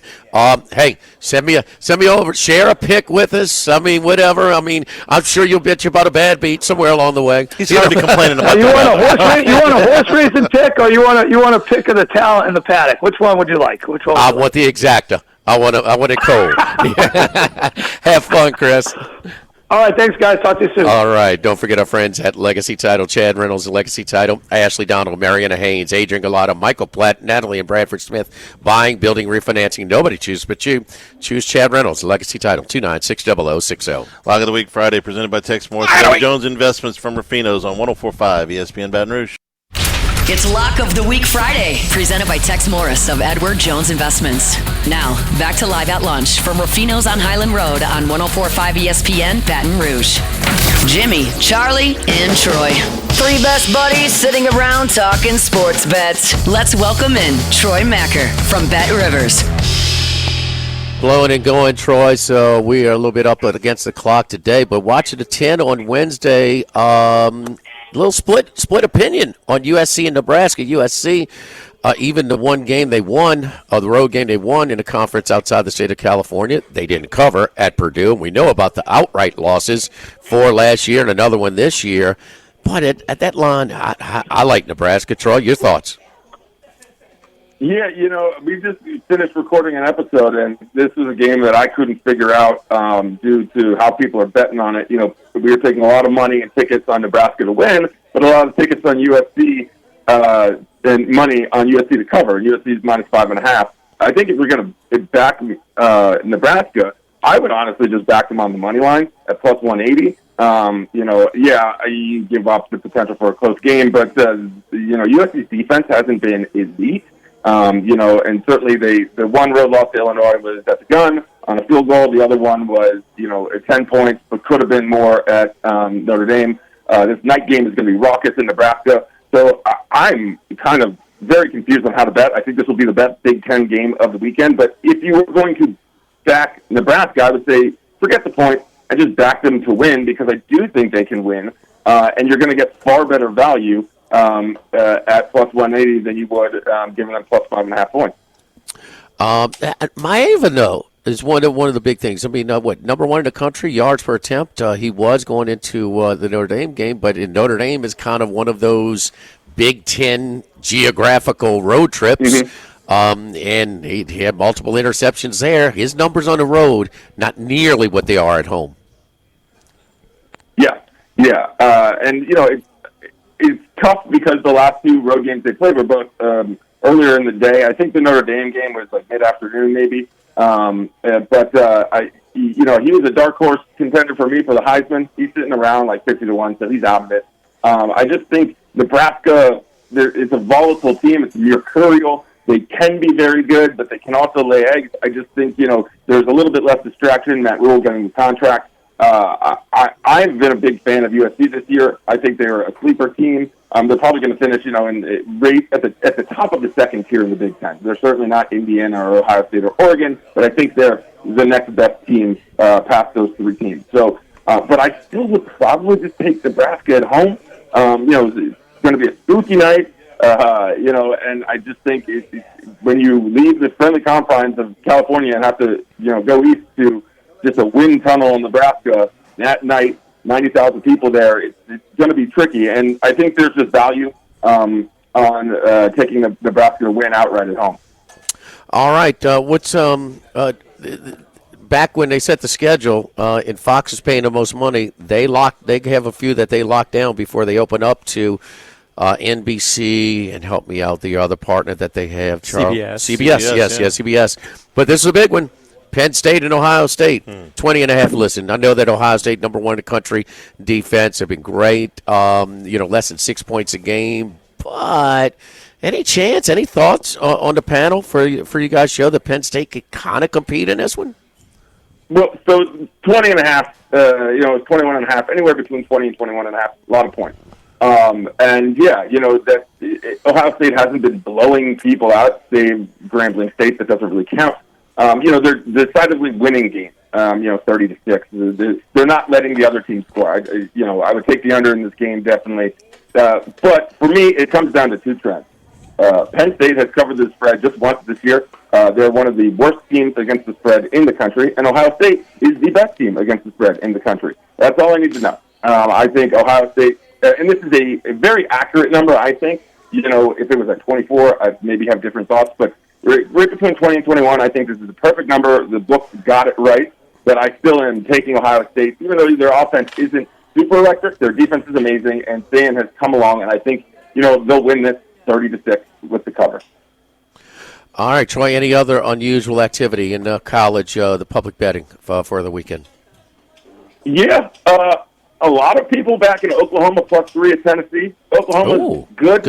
I don't think they're as good as people thought. I haven't watched a ton of Tennessee this year, but Neyland's a really hard place to play. That's the third most wagered on play. Don't really get that. And then Texas -3 versus Vanderbilt. Vanderbilt's good. Is this still public Texas? I thought public Texas was done after week 4. That's the second most wagered on play. So I don't get either of those two. Charlie, they should have lost to Kentucky and Mississippi State. Should have. I mean, I know we could have and should have. We're on this one. This is an SH. It's a should have, not a could have, right? Right. 28-11 first. No, 26 to 8. It's okay. And Mississippi State 17.4 quarter lead. In the yes. They had the punt return, which was the backbreaker. Max. If you would have called it 4th and 2, it's a shootout. Go for it. Don't punt to the best punt returner in the country. Yes. I'm trying to get Max a whistle on that one. He wasn't listening. So, anyway. All right. In Sunday. Oh, wait, I got one more. Is Cincinnati a public dog? Getting all those points. Been a covering machine. Most of their big wins at home going to Salt Lake City. Double-digit spread. Yeah, they are. I don't have the numbers in front of me, but in doing some research this morning, I noticed that Cincinnati was, at least in the tickets, was pretty strong up there. I think in the 70%. Didn't expect to see that. But Cincinnati is crept along. People haven't really been paying attention, and they're far better than I think a lot of people realize. They're a covering machine. There's no doubt. What about Sunday in the NFL or Monday? And wait, let's start off with your favorite pick on the Sunday games in the NFL. Well, my favorite pick on Sunday aligns with the public, and that's Lions -9 versus the Vikings. That's Lions to win outright is the most wagered on play and the most popular. Lions to cover is the most wagered on spread play. It's the third most wagered on play of Sunday of any type. Right now we're looking at 85% of the spread money and 90% of the spread tickets. So that is the strongest. That will certainly come down, but that's going to be in that 80% club on both money and tickets for the spread. The Vikings are going back to J.J. McCarthy. His first game, when he came back from injury in the offseason, it was very sluggish. He had that great fourth quarter, but I don't think the Vikings will be able to keep up at all with the Lions. Maybe save some garbage time points, but I still think it will be 20 points by that point. You only need 9, so I am all over Lions -9 against the Vikings. I'm with you on the little 5-pack. Who's all in that contest, Max? I mean, Adam the Bull. Did I catch him? Huh? You were tied with Adam the Bull. This guy is this non-gambling Cleveland guy. I'm on Adam's ass. Okay, you tell him I'm coming to get the Bull. I'm coming after him, Troy. I'm gonna, I finally caught up with the Bull. He's a reigning champ, right? Two-time champ. Two-time, I believe. Two-time, yeah. But you got to watch out. You got a speedster Brandon Stokely coming for you. He's 8 of his last 10 picks. So Stokely, my man, Stokely. He's only one behind you guys. Brandon's awesome. Brandon is awesome. There is no doubt. And tons of action on Saints money line, huh? Yeah, I wish I could tell you that. Rams money line, 96.3% of the tickets. That's the second strongest play of any type. Only Packers money line versus the Panthers. And there's really a lot of haves versus have-nots this weekend. Packers, Panthers, Rams, Saints, Chargers, Titans, Lions, Vikings, Patriots, Falcons. So this is going to be very strong plays in the favor of the favorites this week. Troy, follow Troy on Twitter at Troy Macker. That's Machir. You send it. Shots fired. Bull, I'm coming to get you. Coming to get you. So anyway, Troy, enjoy the weekend, man. We will talk to you on Monday. Have a good one, guys. Thank you. Don't forget, running a business can be difficult enough without the right relationship with your bank. With United Community Bank's local business bankers, you're not just a member. You're not just a number. You're a member. Contact Heath Meir, Nicole Glover, David Henry, Hunter Creed, David Campbell, Prentice Wilkes, and see how we can help your business today. I've got an account with the folks over at United Community Bank at Burbank and Bluebonnet, the location that I pass by all the time. United Community Bank, member FDIC, equal housing lender. Lock of the Week Friday, presented by Tex Morris at Edward Jones Investments from Rufino's, 104.5 ESPN Baton Rouge. It's Lock of the Week Friday, presented by Tex Morris of Edward Jones Investments.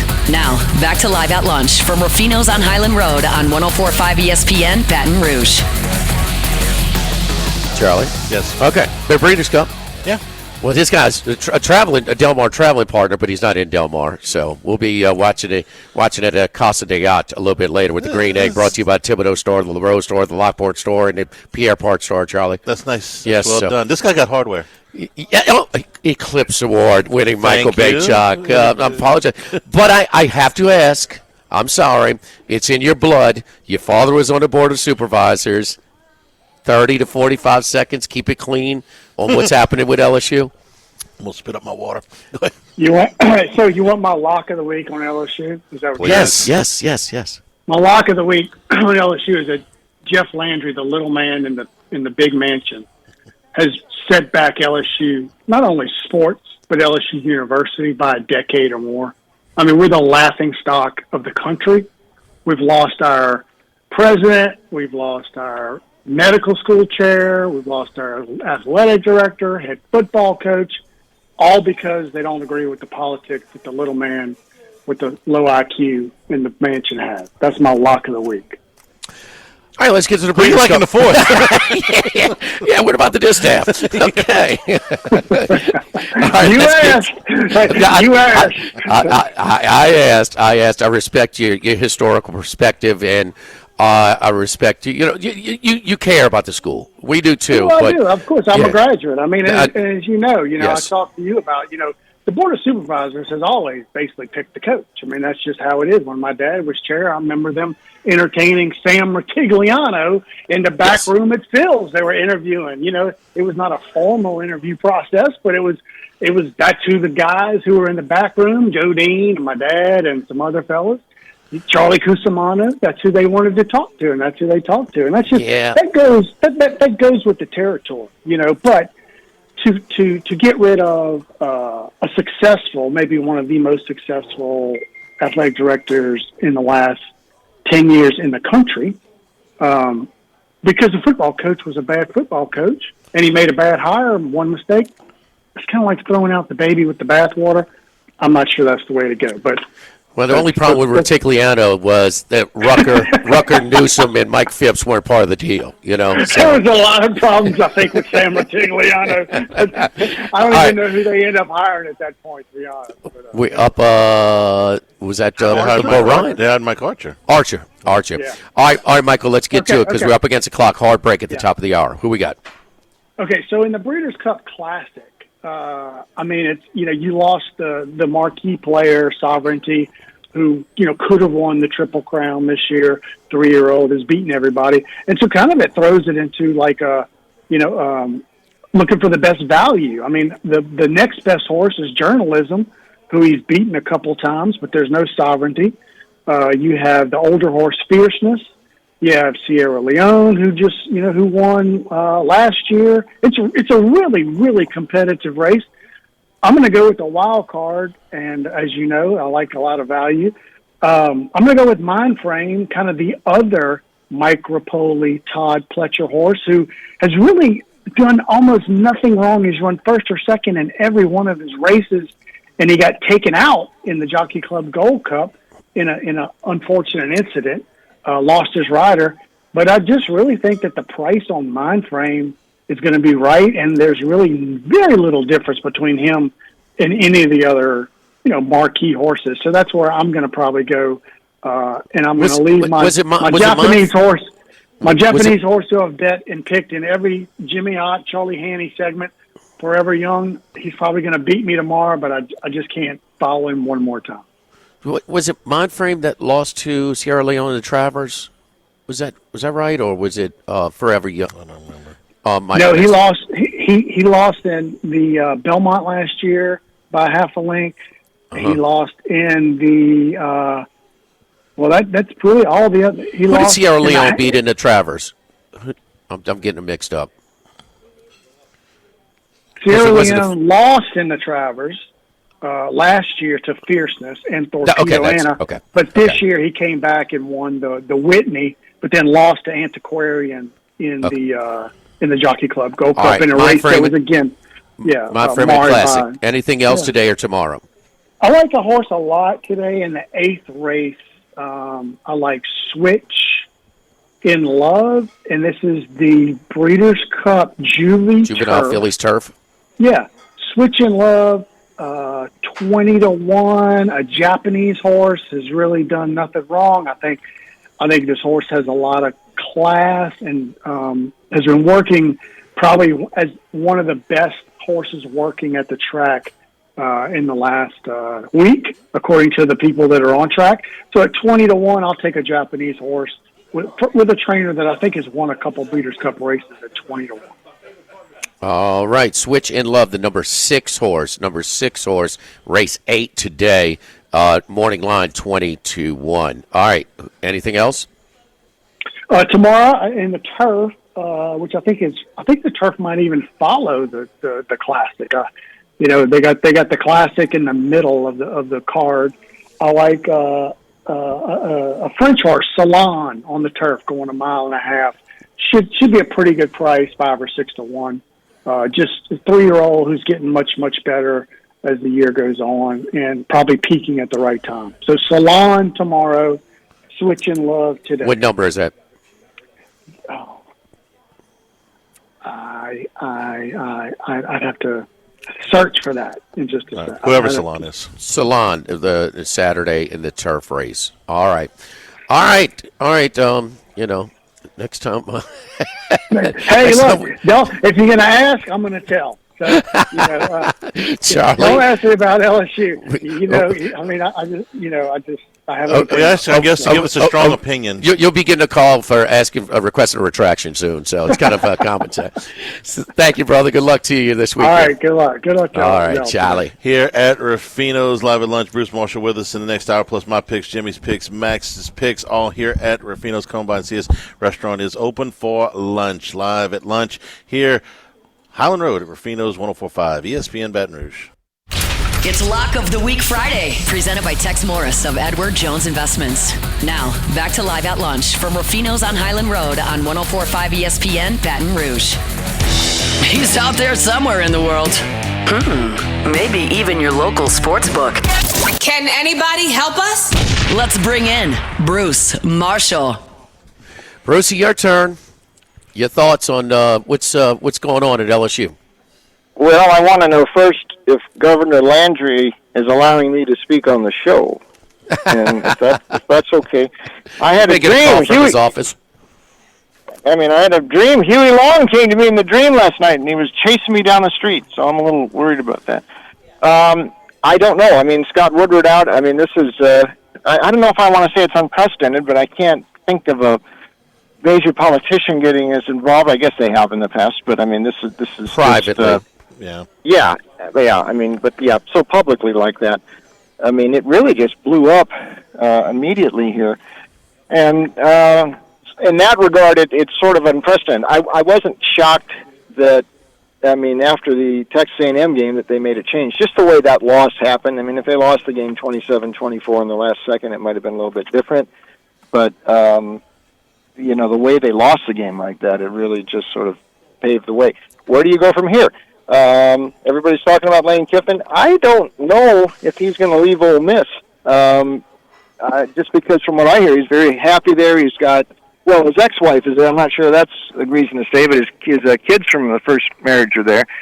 So he apparently likes, he's getting paid a lot. He can win there. There's not quite as much pressure there. There's pressure, but there's not national title pressure to win.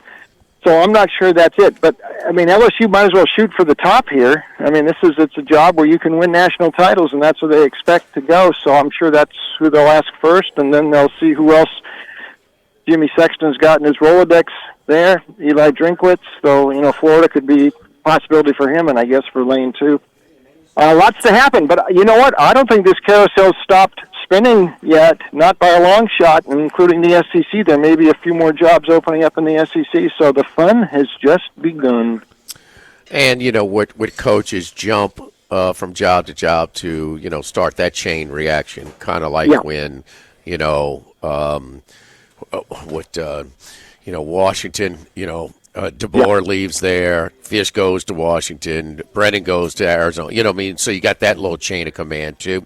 I'm hearing maybe as many as 30 when it's all said and done. In FCS this year. But Lane Kiffin, we saw the little piece, the many faces of Lane, and all it publicly. Man, that looked like a staged whole deal. I mean, all right. Yeah. The daughter, she said, we love him to stay here. Well, she's in Baton Rouge half the time. Okay, the ex-wife, she's around. She's a Florida alum. We'll see. And the one thing we know, since Franklin was launched, Bloomington and Oxford, they got off their butt, and they said, let's lock down our guy. Well, one guy got locked up. And the other guy, the extension is still sitting on his desk. So he has not signed that for a reason. Now, you stay put, and I mean, just don't sign anything because don't stop the auction. We have all the time in the world. Jimmy Sexton said, no, don't stop the auction. You have the best. I'm going to call it the best agent for college coaches. You have at least 3 jobs that your guy is a candidate for. He is the hottest candidate going right now, and he is a professional you-know-what-stir, okay? Kiffin could put a stop to all this if he wanted to. He doesn't want to, regardless of what he says about the money. And I thought the post early this week, if you don't know what the nickname for Oxford is, I didn't know this. It's called the Velvet Ditch, okay? Which means it's very, very comfortable, but it's not exactly, New York City or whatever. He said, Velvet Ditch, do your thing, and put a picture of him and his family. In other words, love me, want me to stay, up your offer, give me more. He says he doesn't worry about money, but he's a client of Jimmy Sexton. So that I'm having a hard time, wrapping my head around that. Brucey 3-2. All of us on the show last week 3-2. Let's get to them. Who are we looking at this week? Okay, well let's move out to the west here for several of these spots this week. One more time, I'm going to do a Commander-in-Chief's under. Now I know it didn't work with Air Force and Navy a few weeks ago. Air Force is a little bit different this year with Zarka at quarterback. They're playing at a little bit faster tempo. The 3 of the last 4 Commander-in-Chiefs have now gone over. But the one that didn't in that bunch, and the one that hasn't for 11 straight years, is Army Air Force. This has been really the rivalry in Commander-in-Chiefs, Jimmy and Charlie, that has defined the under. And Army with that really pure version of the option. And this year they're using 2 quarterbacks mostly, though Helms has now taken most of the snaps. But they're doing the same thing as always, and Air Force and Navy always have a few different twists in it, but Army's is just very pure. And here's the other note here. In this series, I mentioned 11 straight unders in this series.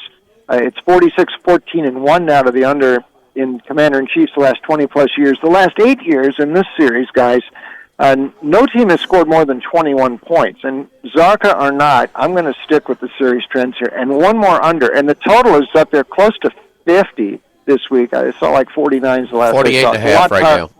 Yeah, 49. It's a lot higher than it's been, the last couple of years in this series. So I'm going to go under in that one. And that is at Air Force tomorrow. By the way, first time they played in Colorado Springs since 2019. The last 2 times Air Force was hosting this series. They played in Arlington and in Denver. Let's go to... so there's that one. Okay, let's go into the Mountain West. And Boise is hosting Fresno tomorrow. A big touchdown, getting up there, not too far from 3 TDs. I'm going to lay it, boys. Fresno has got some problems. Don't be deceived by that 5-3 record. It has fallen apart there the last couple of weeks. 2 very poor efforts in a row. First-year coach Matt Entz. That was not necessarily a popular hire there. A lot of people in the Central Valley thought Tim Skipper was going to get the job after steering the Bulldogs to a bowl as an interim last year. He has switched quarterbacks. I mean, he benched E.J. Warner before the San Diego State game. They promptly went out and got shut out by the Aztecs. Warner was making too many mistakes. It was a very flimsy sort of a 5-1. Now they're 5-3, and Boise can run up a score on somebody. Look at those scores they've had at home this season. Even if you laid 20.5 last Friday night against Nevada and it was like a slower paced game, they finally got there. Maddox Madsen, dynamic quarterback, and they seem to want to put some scores on people up there on the blue carpet to get back, and they're not completely out of the group of 5 thing for the playoffs. So I would give Boise a vote. I'll lay the points with Boise tomorrow. Jimmy? 17.5 currently right now at our friends at the Queen, the DraftKings outlet, where we will be at Sunday for Football Sunday, 10 a.m. to noon. 17.5. Next, Bruce? Jimmy, let's stick in the Mountain West, and let's go down to San Diego, your favorite place, my favorite place, Charlie's favorite place. It is tomorrow against Wyoming. And by the way, I really like how Wyoming has evolved here. I didn't know if Jay Sawvell was a great hire. He came off of Craig Bull's staff, but, it's turned out they ended up not very scrappy last year. This year they're a little bit better than that. Very in a bowl-style team here. Scrappy. They do run the ball. Caden Anderson gives them a little bit more at quarterback. This year he's not Josh Allen-like, but, he's not bad.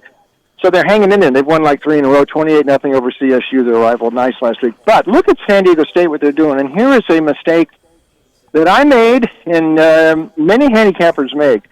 When you get off the scent of a team early, watching them in one game where they look really bad in early September. In the Aztecs case, it was Washington State. And I watched a lot of that game, and I think it was back on September 6th, and I thought, this team just isn't anything. Everything went wrong that night. They got whipped.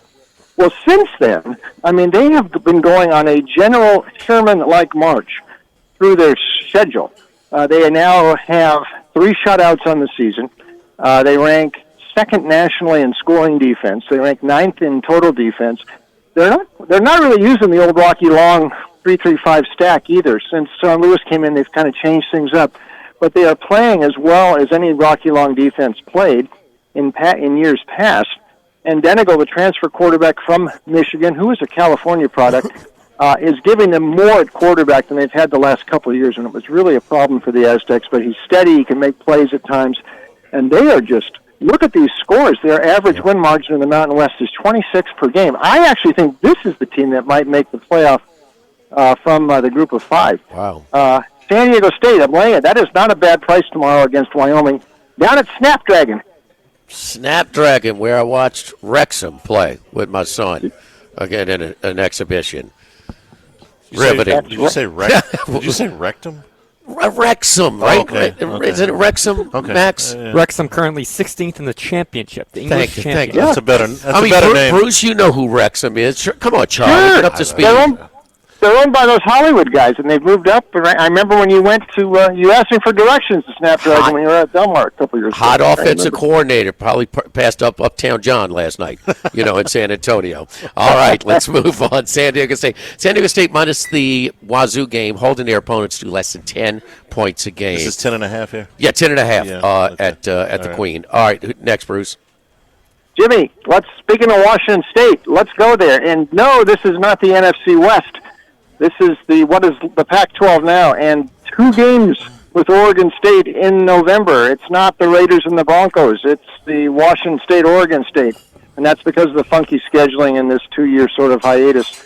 But they play tomorrow in Corvallis and then later in the month up at Pullman. Listen, Washington State, here's another one. Now, this might apply to what I said about San Diego State a moment ago, because after the Cougars got done demolishing the Aztecs, they got demolished 2 weeks in a row by North Texas and Washington, allowing 59 points in each. And you talk about losing the scent. I completely dismissed Washington State at that point. But look at them since. I mean, they have really played well. Now, they did lose a couple games, but at Ole Miss and Virginia, now you can say the scheduling had something to do helping out the Cougars. Maybe so. But they could have won both those games. They could have beaten Ole Miss. I talked to guys at Ole Miss, Brett and them. He said, look, they thought Washington State was really good. They were crisp executing. They were fast, pursued well. The quarterback impressed them. In Virginia, they had all but beaten for that whole game. They lost on a safety right there in the last, 2 minutes. But Eckhouse, the quarterback, we saw him come in there at the game last year in the Holiday Bowl against Syracuse out of nowhere when Mateer had left. Didn't look all that bad. He's a pretty decent dual threat, and they're scoring points. So their defense is playing very well. They're rallying for Jimmy Rogers, who did pretty well at Montana State. They can still make a bowl game because there's still some of those Pac-12 tie-ins. And Oregon State, I don't care. They beat Lafayette 2 weeks ago. That gave them their first win of the year. This has been a mess. They fired their coach. The whole team is looking to move in the portal. They've got Rob Akey in as the interim. He had been an Idaho head coach several years ago, but it's a bad situation in Corvallis. It's a cheap price for a team that looks pretty darn good. But Washington State for me. Suspiciously cheap at -3.5 right now. And look, that they stayed in the South. That's that southern field trip, Soda. No, they gave Ole Miss. They played Ole Miss tougher than anybody has in Oxford this year. And then in Charlottesville, we can argue whether Virginia's a top 15 team. Well, that's where they're ranked right now in November, and they lost on a safety. A game-winning safety with 3 or 4 minutes to go. And, I was telling Paul Stone this week. He says, well, you like to give more. Well, home field value for Knoxville Saturday night against Oklahoma is going to be a little bit more than Corvallis for Wazoo coming in. So these Pac-12 teams are kind of going in opposite directions after horrible. First of an all-November home-and-home series. What the hell is going on, in the words of Vince Lombardi? Your last pick, Brucey. Okay, let's go more toward the center of the country, and let's go to the Little Apple in Manhattan, Kansas. And this is Kansas State. And, boys, we've been talking about them in recent weeks, how they have turned their season around. And now they're back to 500. They've covered all 4 since the bye week. Handily so in almost all those. The one game they lost outright, they really shouldn't have lost to Baylor. Pick 6 in the fourth quarter on a fluky tip pass, field goal blocked in the last play of the game. I mean, they should have won that game too. Bottom line is they're playing much better. Avery Johnson has settled down at quarterback, and give Matt Wells, the coordinator, credit for that. Give Chris Kleiman. We talked about this before. When the bye week, they sort of settled Johnson down, got him to make plays more on the move. They look like a very controlled offense right now. They're establishing the run better. Johnson looks better. They hit some big plays against KU last week. They're hot. They're playing like the way we thought they were at the start of the season. I know Texas Tech is good, and Baron Morton will probably be back in the lineup this week. Hammond is out. By the way, give that football GM there, James Blanchard, a lot of credit because he knows quarterback depth is important. He found Mitch Griffiths in the portal still sitting there. He had been a starter at Wake Forest, and so he brought him in, third quarterback, and he came in handy last week. It was only Oak State, but he looked good after Hammond went down and they didn't want to play Morton. Morton probably plays this week. But I think Kansas State is extremely live here. I know Texas Tech won that game big at Utah. They also lost a game at Arizona State. That, I think, is more indicative of Texas Tech. And there was one other thing here why I really want to see Kansas State win, because Matt Wells, who is the coordinator now, was at K-State, was railroaded out of Texas Tech by Cody Campbell, who is Mr. Booster at Texas Tech, called him up on the phone, upbraided him, and Wells didn't take kindly to it. Good for Wells. Next thing you know, Wells is fired, and Campbell gets his boy in there, Joey McGuire. I don't like anything about I throw all the money you want. I know Paul Stone loves them. I don't, and I don't like the guys like Campbell making that what he's doing in college football. I hope K-State wins this game, and Matt Wells points up at Cody Campbell in the booster box after the game.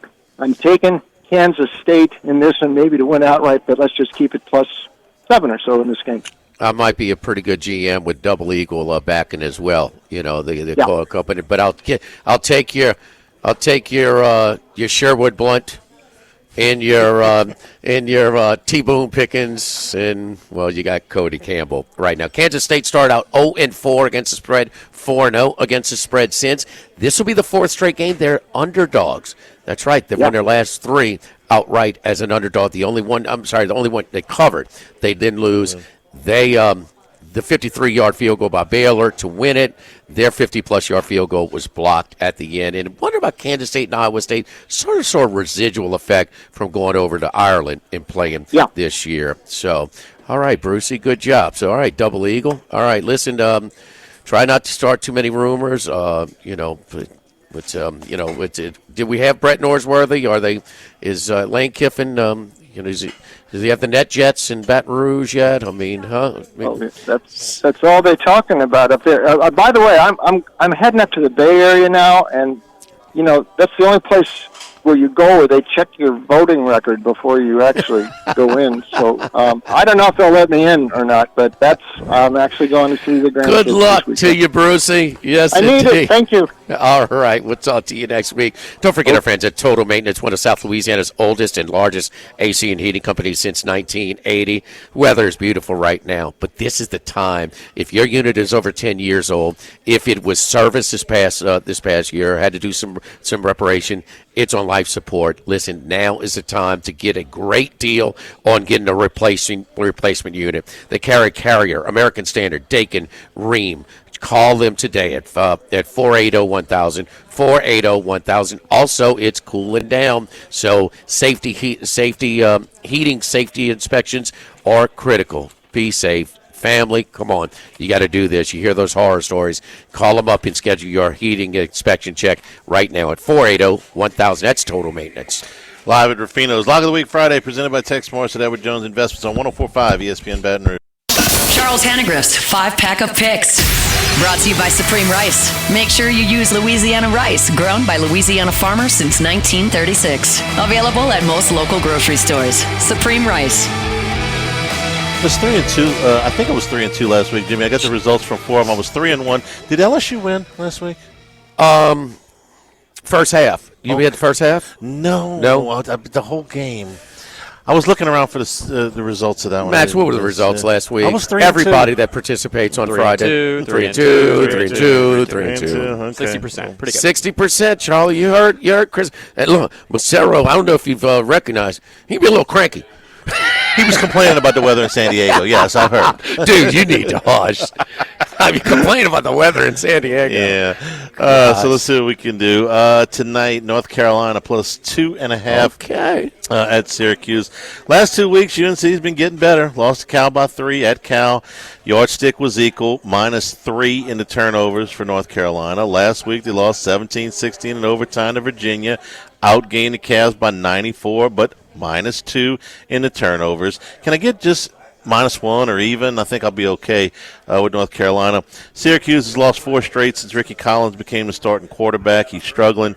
4 touchdowns, 8 turnovers in those games. That's including 7 interceptions, and he's been sacked 7 times.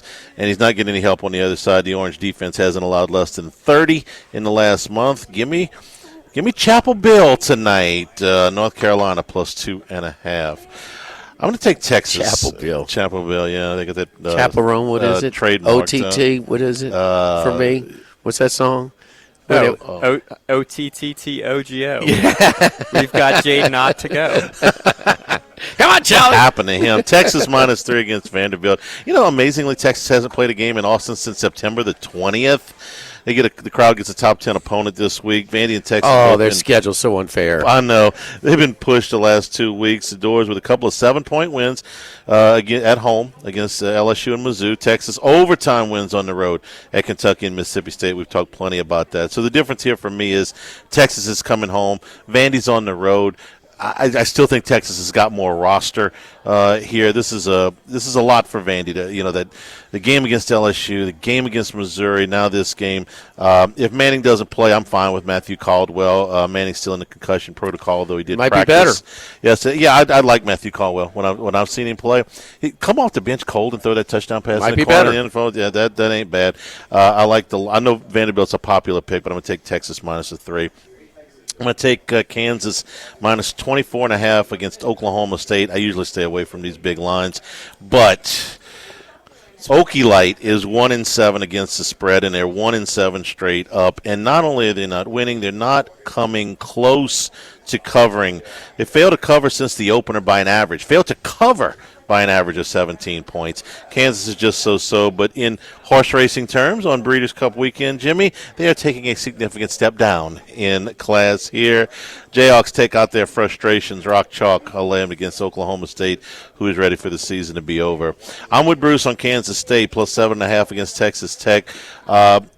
Kansas State have made the biggest improvement from September to October. You guys talked about they've won 3 out of 4. They've covered in all of them. Here's a stat I like the best in that, Jimmy. They've outrushed their opponent in all 4 of those games. So they're doing this with brute force on the ground. Nothing wrong with Texas Tech. This is just more points than I'm willing to lay on the road against what I think is a good team.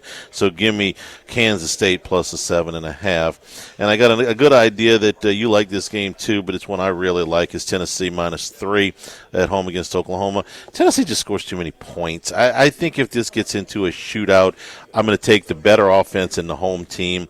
If they couldn't win a shootout with Ole Miss at home, I don't think they win a shootout with Tennessee on the road. So give me the Vols minus the 3. What's that, a shootout?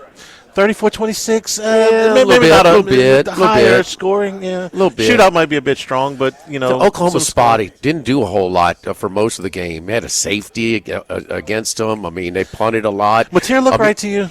No. He's completely different since he's been hurt. Yeah, that's what I mean, they rushed him back, and he's less than 100%. There's no doubt about that. But Oklahoma didn't move the ball. They had the 2 long busts for touchdowns. Yeah.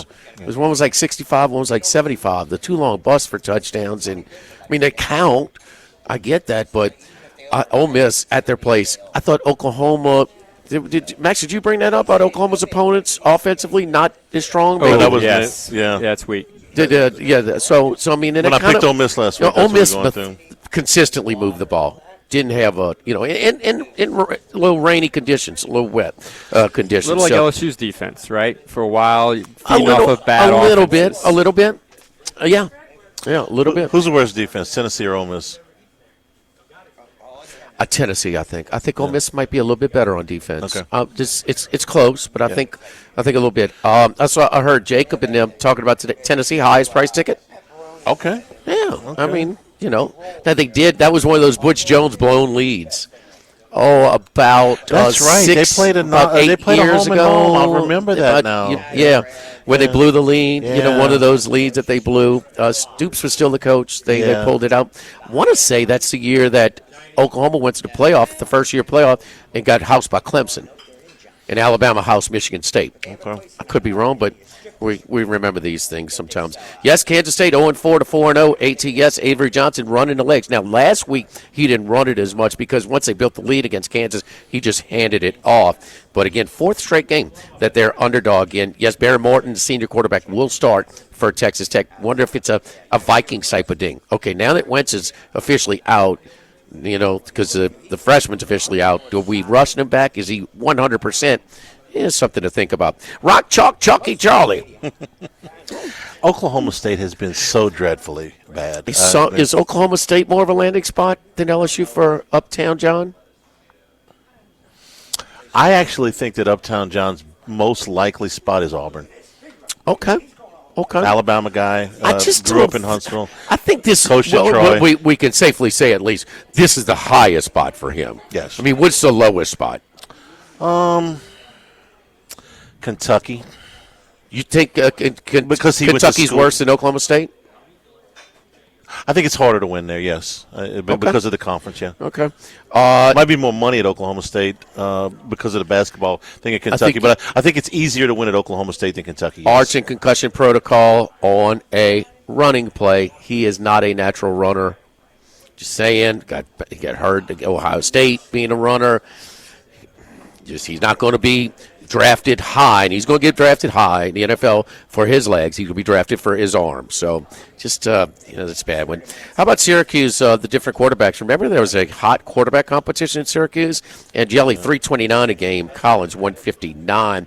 2 goal line fumbles going in, the old punch-out, back-to-back weeks. At Cal, with 3.5 minutes to go, to take a 4-point lead. Nope, they lose by 3. And then last week, to the opening drive of the game, or one of the opening drives, we're taking a 7-0 lead. They punch it out again. North Carolina's outgained, out first down their opponents the last 2 weeks, but still not winning. So maybe Chapel Bill, in his trip to Nantucket, maybe he studied in Nantucket on the bye week. And Collins has not played well for Syracuse, but the defense has been just as bad. They're giving up over 30 a game. One more thing about this Syracuse schedule is brutal. Yeah. It's brutal in now that it's just that wear and tear. It's real in football. So, it's just not even close with Angeli and Collins right now. But North Carolina, yes, playing better. Or North Carolina, Kansas State, both playing better. Their form is better than their overall resume at this point. And Kleiman's a pretty good coach, huh? I'm a big Kleiman fan, Chris Kleiman fan. And I was surprised that they lost and that they had that off the field. I guess that wasn't Kleiman's fault, but you got dad and brothers, wrestling in the stands or under the stands or whatever it was in Dublin. Things happen in Dublin, Had Charlie. a few too many Jamesons, right? Things happen in Dublin, Charlie. Charlie's Picks brought to you by Supreme Rice. Monday, red beans and rice, whether you do it with your chicken, your catfish, pork chop, whatever it is, but you got to do it with Supreme Rice, Louisiana rice, grown, milled, processed in Louisiana. And also for the part of the Climate Smart program, we're looking out for the future generations of Louisiana rice farmers as well. The Parboiled rice is restaurant quality rice. I love it. You can find it wherever you find all your Supreme Rice products. Live at Ruffino's. Lock of the Week Friday, presented by Tex Morris at Edward Jones Investments on 104.5 ESPN Baton Rouge. Jimmy Ott's 5-pack of picks, brought to you by Supreme Rice. Make sure you use Louisiana rice, grown by Louisiana farmers since 1936. Available at most local grocery stores. Supreme Rice. Shrimp Gambari toast down fairly good. What a nice appetizer with a little white wine. I mean, you talk about wonderful. All right, Max, 3-2 club, huh? We're all 3-2 last week, so I guess I'm part of it. 26-24 for the season, just barely above 500. I'm going to let you go first here today, but Rohan's via the phone. Delo's got family, and Charlie's at the Beau Rivage. It's just me and you on Sunday at the Queen. So, that's it. But we'll have all our contributors. You produce a lot of these college pick shows, so. Before we get to your pick, give us little angles or tidbits that you picked up. On the NFL or college? It's college, Max. This is Lock of the Week Friday. All right. It's college. We were looking ahead to NFL. It's 35 years running, but that's all right. We go. Some tidbits. Well, I'll get to some on my picks this week. I'll tell you. Like mine, when me and Paul were talking about teams playing better than their overall resume. Okay, for sure. Kind of like Kansas State is Washington an obvious. State is an obvious one. I think of trending right now.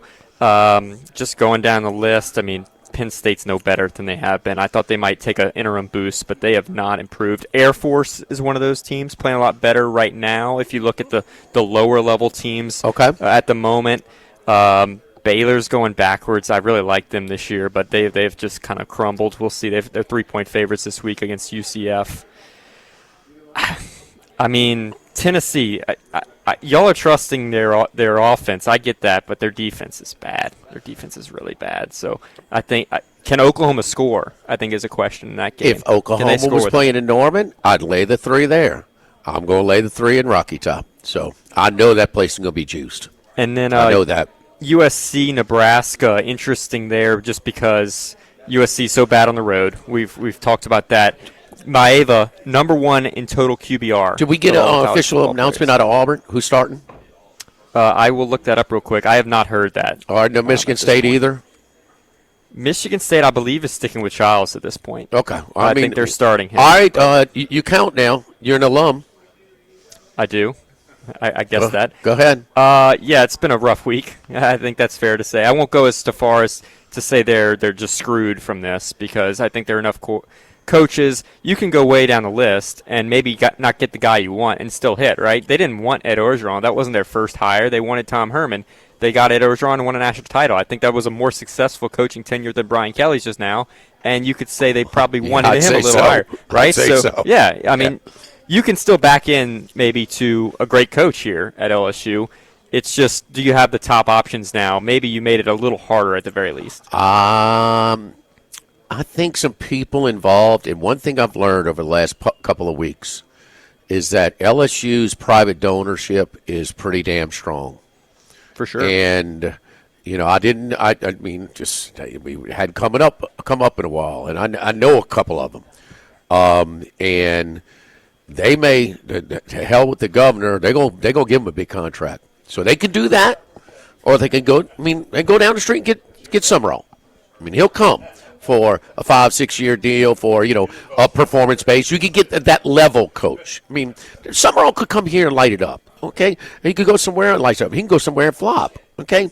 It's incomplete, but if you want, sort of a splash high or whatever, but a more accomplished resume, kind of like a Kelly at the time, I think they might have some willing donors. So we will see. Let's get to your picks. Let's go. All right, let's start off with the game tonight. I haven't picked a Friday night game all year, but I like this spot here for Rice. Catching 14 at home against Memphis. Memphis in a bit of a sandwich spot, right? Off the big win, emotional win at home against South Florida. That was big in the American Athletic Conference standings. And you would have to think the American winner of the conference is going to get in the playoff, right? That's going to be the conference that gets in. I don't think the Mountain West or any of those teams. Maybe an outside shot that Boise could get in. But Memphis is in a look-ahead spot as well with Tulane on deck. I know Tulane lost, but that's still a big game in the American standings. Rice is a big win. Yeah, absolutely. So it's a sandwich spot. And Rice is a slow sort of spread option team. They run the ball a lot. The clock is moving. So 14 is a lot at home for a team in what should be a lower scoring game. The total is only 48.5. So I think catching 14 at home with Rice, a competent team at the very least, can get this done with a cover at home. Going to go with Texas -3. Finally against Vanderbilt. You heard Charlie kind of mention his points on this. I'm going to just follow him, but add to this.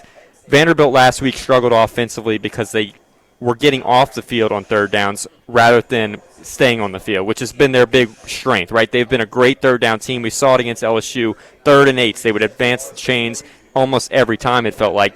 Well, Missouri was a great third down defense and stopped them. They were 3 for 10 on third downs, and their offense wasn't the same. Texas, a top 15 third down defense. They get off the field as well. I think this is a really tough spot. Texas at home, only catching 3. I think they're the better team here. Texas -3. Texas -3. But essentially they're saying on a neutral there about what and what. I think Texas is still a better team. Vandy's had a really, really emotional run here. So that's Texas. Where I was going to get to. Their emotional fuel is on reserve. I mean, that's 2 draining games. And let's face it, that was one of the more misleading wins for the season. Missouri did a lot not to win that game. They should have won. All right, next. Temple catching 5.5. Casey Keeler's done a great job there in his first year. And where? 5-3. They're playing East Carolina. They're catching 5.5. They're in Philly. Oh, Philly. Their 2 big blowout losses were to Georgia Tech on the road and Oklahoma. I'm not going to kill them for that. This is an East Carolina team that's not elite. So I'm going to take Temple and Casey Keeler. I'm just going to trust the Owls catching 5.5 at home. Hawaii in the late game, +1.5 at San Jose State. I get it. They're away from the island. A lot of people fade them in these spots, but they are off a bye week, so they've had a chance to kind of have a normal week where they take out the travel. And Hawaii has covered 4 straight games as an underdog. They've won those games. 4 in a row as an underdog. 4 outright wins as a dog. Wins as a dog in their last 4 games. They're trending in the right direction. San Jose State, I don't know what kind of respect they're getting here. They've got 1 win against an FBS opponent. So going on the road off a bye week, I think that's a big spot here. I'm going to take Hawaii +1.5. They're already bowl eligible at this point. And my big lock of the week this week, Cal catching 6 at home against Virginia. Virginia, a 15th ranked team in the AP poll, but entirely overrated. They've been great in 1-score games. So look here. I mean, Cal's catching 6. They could absolutely lose by 3 or 4 here. So I think Cal might win this game outright. I actually do think. I'm going to play the money line here as well, but I'm going to take the 6 points lock of the week against Virginia. Rankings aren't worth a crap minus a fade spot with teams that are overrated. Is Virginia top 30? No. I mean, number 15. North Dakota State would be favored on a neutral over Virginia. There you go. Well, they're pretty good. Did you have Kennesaw State this week? I did not. No. That's it. Well, I'll do with the Hoo Max. Hoo Max. He's got all the damn owls. Rice Owls, Temple Owls. I'm trying to see if Kennesaw State as well. Florida They Atlantic. covered. Well, they're 1-0. Owls are 1-0 so far this week. We'll take a time out. There's Max's picks. I'll come back with mine when we continue. Don't forget, Football Sunday live from the Queen DraftKings outlet this Sunday, 10 a.m. to noon. How many weeks in a row we've had profitable weeks? Like 5? Ooh, it's been very profitable. I'll tell you right now. We had 14 and 16 weeks. Okay, so 4 out of 5. 4 out of 5. 4 of 5 profitable weeks. We'll see if we can get it done there. We'll take a time out. Lock of the Week Friday, presented by Tex Morris at Edward Jones Investments from Rufino's on 104.5 ESPN Baton Rouge.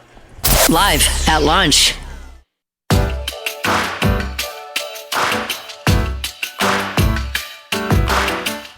It's Lock of the Week Friday, presented by Tex Morris of Edward Jones Investments. Now, back to Live at Lunch from Rufino's on Highland Road on 104.5 ESPN Baton Rouge. All right, 3-2. We're like the rest of these guys. And yes, Chapel Bill, they are improving. They outgained their opponents the last 2 weeks, but still came up short. What that does is keeps the lines pretty honest as well. Syracuse, that brutal schedule is catching up with them. Not close in the quarterback transition. And I loved how North Carolina, after fumbling, going into the end zone the last 2 games, once with 4 minutes to go, about to take a 4-point lead in Berkeley, and then last week at home to take a 7-0 lead against Virginia. And they still go for it in 2 and came that close. But the next guy who scored cradles the ball as he goes into the game. Give me an improving team, a team that's playing way above their overall season resume. Tar Heels plus 2.5 against Syracuse tonight. Kansas State 0-4 against the spread to start off. 4-0 against the spread since 3-1 straight up. All 4 of these games are as underdog. The one that they lost was at Waco. They blew a 14-point fourth quarter lead, and then a 53-yard field goal by Baylor to win it. Kansas State, Avery Johnson using his legs a lot more. Texas Tech, I like them a lot, but this one is going to be a close one. Give me a 7.5 at home. Team playing much better than their overall season resume. Duke plus 3.5 at Clemson. They owe me money. Next, Florida plus 7 against Georgia. I really believe they moved at that time. Keep in mind, all the changes, the coaching changes, midseason coaching changes were done after losses, most after home losses. Sunbelt Billy won the game. Man, he had Georgia on the ropes last year. I know he had the Texas win this year. I think he had another one in his gun ready to go. They didn't want him to get any momentum. The boosters made it known they're going to stop their support if they didn't go in a different direction. They leaked the information, so win, lose, or draw against State, he's gone. He won, still lost his job. And then Wazoo, man. Wazoo, they are so much better than Oregon State. Remember that Oregon State game? It was a Friday night game where Wake Forest came in there. It was like they're actually, Oregon State against Wake Forest, that thing was like 50-0, and the Demon Deacons had to take their foot off of the gas. Give me Wazoo minus 3.5, the first half of this all November home and home series between Wazoo and Oregon State. I do have some lanyard picks for you this week, and I'll go in rotational order here. I think SMU's catching a lot of points at home against Miami. So this is a spot that they were looking ahead to when they lost at Wake Forest last week.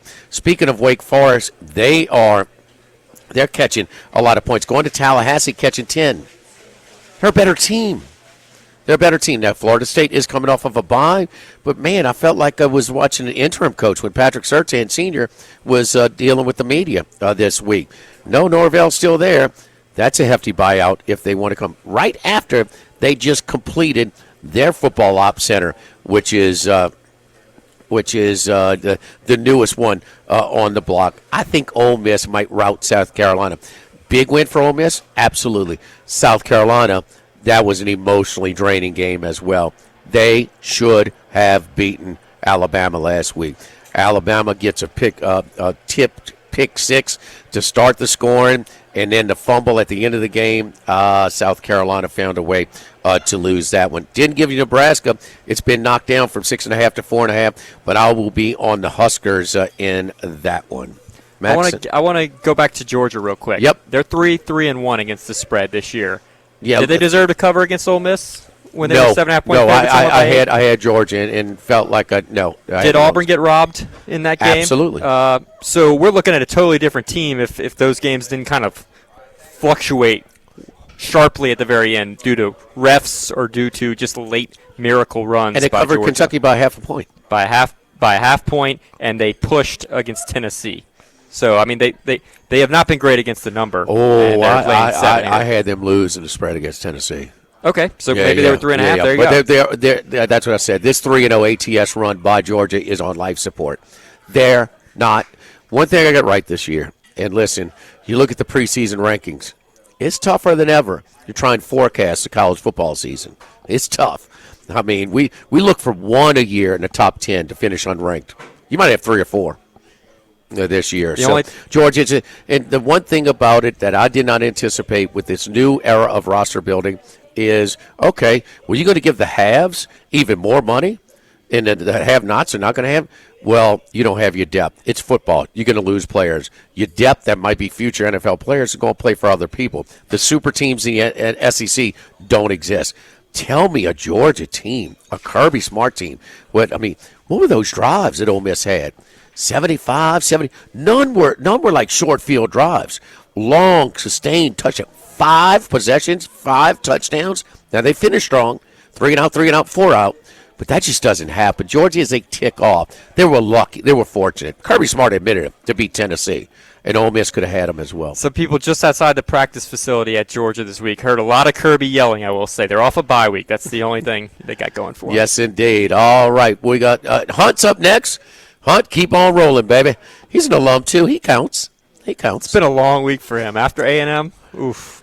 Hunt, still here in the I'm with Aggie Charlie. This reminds me of 2007 in Atlanta, that early December. For Jordan Kitchens, putting all the right buttons back in the studio from Rufino's Lock of the Week. Hunt's next, right here, 104.5 ESPN Baton Rouge.